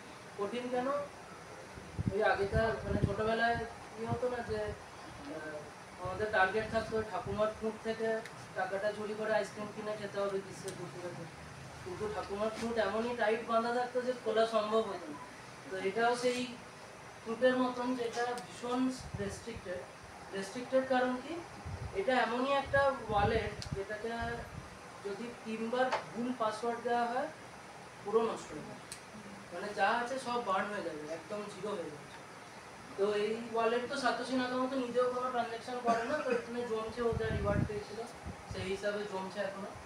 আর আরেকজন হচ্ছে এই পেনড্রাইভের ওনার, যার হচ্ছে স্টিফান থমাস, ওর $321 মিলিয়ন বিটকয়েন আছে ওর এই পেনড্রাইভটার মধ্যে, যার 5টা চান্স ছিল পাসওয়ার্ড দিয়ে খোলার, 3টে অলরেডি ইউজ হয়ে গেছে। আর দুবার ইউজ করলে এটা পুরো নষ্ট হয়ে যায়। তো ভয়ে আর ইউজ করেনি, মানে বিগত 10 বছর ধরে ওটা ধরে রেখে দিয়েছে, কোনো ইউজও করতে পারছে না। এবং আরেকজন আছে যিনি নিজের ল্যাপটপের মধ্যে ওয়ালেটটি ছিল এবং এই ডাম্পইয়ার্ডে ফেলে দিয়েছে ল্যাপটপ, ভুল করে ল্যাপটপটা ডাম্পইয়ার্ডে ফেলে দিয়েছিল। তো এখনো বলেছে যে আমি ডাম্পইয়ার্ডটাই কিনে ফেলতে চাই যদি খুঁজে বার করতে পারি ল্যাপটপটা, কিন্তু মিউনিসিপ্যালিটি দিতে রাজি নয় ওদের। তো এই ডাম্পইয়ার্ড খুঁড়ে যদি কেউ বার করতে পারে তাহলে সে কোটিপতি হয়ে যাবে। তার কাছে আছে 7000 বিটকয়েন আছে টোটাল। তো 7000 বিটকয়েনের যা ভ্যালু হয় সেইটা পেয়ে যাবে। তো এইগুলো হচ্ছে কিছু মিসিং বিটকয়েনের গল্প। কিন্তু বিটকয়েনতেই ব্লকচেন থেমে যায় না, আমাদের বেশি টাইম নেই, তো আমি একটু তাড়াতাড়ি করে যাবো। ব্লকচেন একটা হিউজ সাবজেক্ট, খুব ইন্টারেস্টিং আপনারা। তো ব্লকচেন বিটকয়েন ছিল শুরু। তো তারপর কি হলো, একজন নতুন অ্যাপ্লিকেশন নিয়ে আসলো, বললো যে এখানে তো কিছু লিখলেই কেউ বুঝতে পারছে না, তাহলে এখানে আমি যদি একটা কন্ট্রাক্ট লিখি এবং এগ্রিমেন্ট লিখি তাহলে তো সেটাও কেউ বুঝতে পারবে না। এগ্রিমেন্ট মানে কি? এগ্রিমেন্ট হচ্ছে আমি এটা করলে এটা হবে। ধরুন আমি কোথাও ঘর ভাড়া থাকি, সেখানে ঘর মালিক আমার সাথে এগ্রিমেন্ট করেছে যে আপনি 1 মাস থাকলে এই ভাড়াটা দিতে হবে, 11 মাস থাকলে এই ভাড়াটা অ্যাপ্লিকেবল হবে, সেই এগ্রিমেন্ট আছে। তো ওটা একটা কন্ট্রাক্ট, তো ওটা অটোমেটিক পেমেন্টে ফেলে দেওয়া যায় যে 1 মাস কমপ্লিট হলে এই ভাড়াটা চলে আসবে যদি আপনি থেকে যান। বা ধরুন এরকম অ্যাপ্লিকেশন আছে যে ফ্লাইটে বা ট্রেনে, ধরুন বন্দে ভারতে গেলে বলছে ট্রেন লেট হলে আপনাকে রিফান্ড করবে, তো অনেক সময় করে না, বলছে প্রমাণ করি ট্রেন লেট হয়েছে। তো সেক্ষেত্রে এরকম কন্ট্রাক্ট বানানো যেতে পারে যে ট্রেন যদি লেট হয়, পুরী স্টেশনে ঢুকতে ট্রেন লেট হলো এতক্ষণ, তাহলে আপনার অটোমেটিক টাকাটা কেটে আপনার ব্যাংক অ্যাকাউন্টে। তো সেটা তখনই সম্ভব যখন ওখানে কোনো হিউম্যান বিং ম্যানিপুলেট করছে। তো এই ধরনের কন্ট্রাক্টকে বলা হচ্ছে স্মার্ট কন্ট্রাক্ট, যেটা স্মার্ট মানে নিজে নিজেই এক্সিকিউট হতে পারে।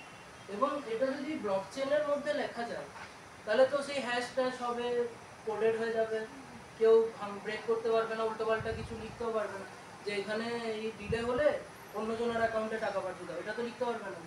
যেটা লেখা থাকবে ওটাই থাকবে, ওটাকে চেঞ্জ করতে হবে। তো এই স্মার্ট কন্ট্রাক্টটার জন্য ব্লকচেনকে একটা মেশিন হিসাবে ইউজ করা যায়, মানে একদম ভার্চুয়াল মেশিন হিসাবে। এবং তার থেকেই বিভিন্ন অ্যাপ্লিকেশন আসছে ব্লকচেনে, এই জাস্ট অ্যাপ্লিকেশন বলে যাবো। তো স্মার্ট কন্ট্রাক্টটা কি বললাম, এই ধরনের একটা অ্যাপ্লিকেশন হচ্ছে ব্লাড ডোনেশন, মানে হেলথ কেয়ার সেক্টর। তো আপনি কি করেন, এক ধরনের স্মার্ট কন্ট্রাক্ট হয় যেখানে আমরা বলছি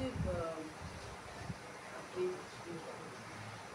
ধরুন ফিজিক্যাল যে কোনো জিনিস, ফিজিক্যাল কমোডিটি, তারা কি ফাঞ্জিবল, মানে সেগুলো তৈরি বা ডিস্ট্রয় করা যায়, বিভিন্ন নামে ইয়ে করা যায়। তো বিভিন্ন রকমের, ধরুন আপেল, যেমনই দেখতে হবে আপনি তাকে আপেলই বলবেন, কারণ তার শেপ সাইজ এগুলো ম্যাচ করছে, তাহলে ঠিক আছে, এটা একটা ধরনের। কিন্তু ধরুন একটা কোনো কারুর লেখা কবিতা, সেটা তো সবার কবিতা সেম হবে না। জয় গোস্বামী যিনি কবিতা লিখেছেন সেটা ওনারই কবিতা, ওনার কপিরাইটেড কবিতা। আপনি অন্য কবিতাকে কবিতা বলতে পারেন, কিন্তু ওটা জয় গোস্বামীর কবিতা হবে না, ওই একবারই তৈরি হয়েছে।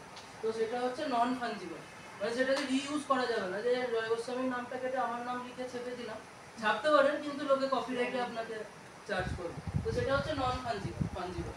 তো ফাঞ্জিবল হচ্ছে ধরুন টাকা, 100 টাকার নোট আজ আমার নামে আছে, কাল আপনার নামে থাকতে পারে, তাহলে নোটগুলো হচ্ছে ফাঞ্জিবল।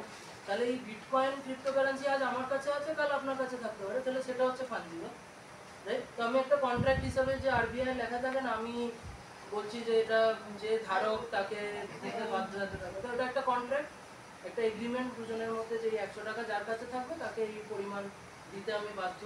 তো তেমনি ওটা হচ্ছে ফাঞ্জিবল টোকেন, আমরা ওটাকে বলছি এক ধরনের টোকেন, ফাঞ্জিবল টোকেন। আর নন ফাঞ্জিবল টোকেন কি, যেটা একবারই হয়েছে, ধরুন একটা জমি, এই নবওয়ালিগঞ্জ বিদ্যালয়ের একটা যে প্লট, সেটা তো এই নামেই আছে, আমি সেটা কাউকে হস্তান্তর করতে পারি, কিন্তু তাতে আমার রাইটস তো থেকেই যাবে, যে আগের যেমন জমির এগ্রিমেন্টগুলো হয়, আগে কার ছিল সেই নামটা লেখা আছে, তারপর কার হলো হিস্টোরিক্যালি লেখা থাকে। এবার তাতে যদি রয়্যালটি থাকে তাহলে তারও পাওয়া উচিত, পরপর রয়্যালটি, বই যার আসল লিখেছে তারও রয়্যালটি পাওয়া উচিত। তো নন ফাঞ্জিবল টোকেন হচ্ছে ওরকম। তো এই দুরকম টোকেন দিয়ে এখন প্রচুর রকমের ব্লকচেনের অ্যাপ্লিকেশন এসছে। আমি খুব তাড়াতাড়ি যেমন ধরুন ব্লাড ডোনেশনের ক্ষেত্রে, তো আপনি রেজিস্টার করলেন ব্লকচেনে, তো এরকম একটা যদি ব্লকচেন নোট থাকে, তাহলে আপনি যে ব্লাডটা দিলেন সেটা ট্র্যাক করে বলা যাবে যে এই ব্লাডটা এই রেকর্ডে রেজিস্ট্রি হয়েছিল এবং পরবর্তী ক্ষেত্রে এই ব্যক্তিকে সেটা দেওয়া হয়েছে। তাহলে আপনি জানতে পারছেন যে আপনার ব্লাডের মিসইউজ হচ্ছে না, প্রপার ট্র্যাকিং হয়ে যাচ্ছে। এটা একটা অ্যাপ্লিকেশন। দ্বিতীয় হচ্ছে ড্রাগসের এখন নতুন সবাই পড়েছেন নিশ্চয়ই যে বিভিন্ন মানে বেনামি ড্রাগস আসছে মার্কেটে, চেক করা যেতে পারে কোড দিয়ে, কিন্তু সেখানেও ম্যানিপুলেশন হতে পারে। কিন্তু ড্রাগের নাম যদি ব্লকচেনে থাকে, যেটা কর্ণাটক গভর্নমেন্ট করেছে, ব্লকচেন প্ল্যাটফর্মে ড্রাগের নাম আবার রেজিস্ট্রেশন নাম্বার আছে, আপনি চেক করলে আপনি ট্রাস্ট পাবেন যে না এটা ঠিক আছে। যদি ওটা না থাকে তাহলে জানবেন যে নেই। এটা একটা অ্যাপ্লিকেশন ব্লকচেনে। তারপর এই জমি ফসলের যে ইন্স্যুরেন্স দেওয়া হয় সেগুলো এর মাধ্যমে করা যেতে পারে। সবটাই ওই টেকনোলজিটা সেম, অ্যাপ্লিকেশনটা ডিফারেন্ট অ্যাসপেক্টে অ্যাপ্লিকেশন। এবং সার্টিফিকেট যেগুলো আমরা ইস্যু করি, অনেকে নকল সার্টিফিকেট বানিয়ে নিয়ে চলে আসে, সেম টাইপের দেখতে, সব কিছু ভ্যালিডেট করা মুশকিল হয়। যেটা ব্লকচেনে যদি সার্টিফিকেট ইস্যু হয়, তো অনেক কলেজ এখন ইস্যু করছে ব্লকচেনে সার্টিফিকেট, তাহলে কি ওটা ভ্যালিডেট করা যাবে। যে সিবিএসইও করছে, এরাও করছে ব্লকচেনে সার্টিফিকেট।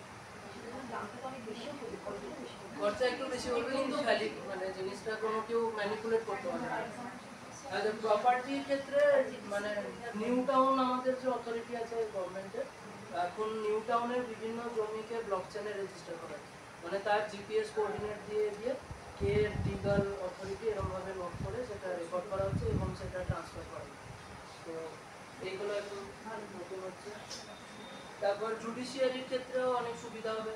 এখন বলছে এই রেকর্ড নেই, এটা পুড়ে গেছে, এটা নষ্ট হয়ে গেছে, এখানে থাকলে এবং ভ্যালিড কিনা, নকল কি নয় সেগুলো এখান থেকে ভেরিফাই করা যায়। তো প্রচুর অ্যাপ্লিকেশন এখন হচ্ছে। এগুলো ওয়েস্ট বেঙ্গলের কিছু অ্যাপ্লিকেশন, যেমন বার্থ সার্টিফিকেট ইস্যু করা হচ্ছে এখন ব্লকচেনের মাধ্যমে। ওয়েস্ট বেঙ্গল অনেক আগেই হয়ে গেছে, 2018 সালেই প্রথম বার্থ সার্টিফিকেট ইস্যু হচ্ছে ব্লকচেন প্ল্যাটফর্ম থেকে, এবং এখন প্রায় 3-4 হাজার এরকম ইস্যু হয়েছে। আর ট্রেডের ক্ষেত্রে যে লেটার অফ ক্রেডিট আমরা জানি, অনেকে যখন ওই ব্যবসা বাণিজ্য বিদেশে করি আমরা, লেটার অফ ক্রেডিট ইস্যু হয়, সেইগুলো টাটা স্টিল, এইচডিএফসি ব্যাংক এরকম অ্যাপ্লাই করেছে। সিঙ্গাপুর এইসব কান্ট্রিরা প্রচুরভাবে ইউজ করছে। কম্বোডিয়ার পুরো ব্যাংকিং সিস্টেমই এখন ব্লকচেনের মধ্যে দিয়ে রান করছে। ওইটা খুব তাড়াতাড়ি স্কিপ করে গেলে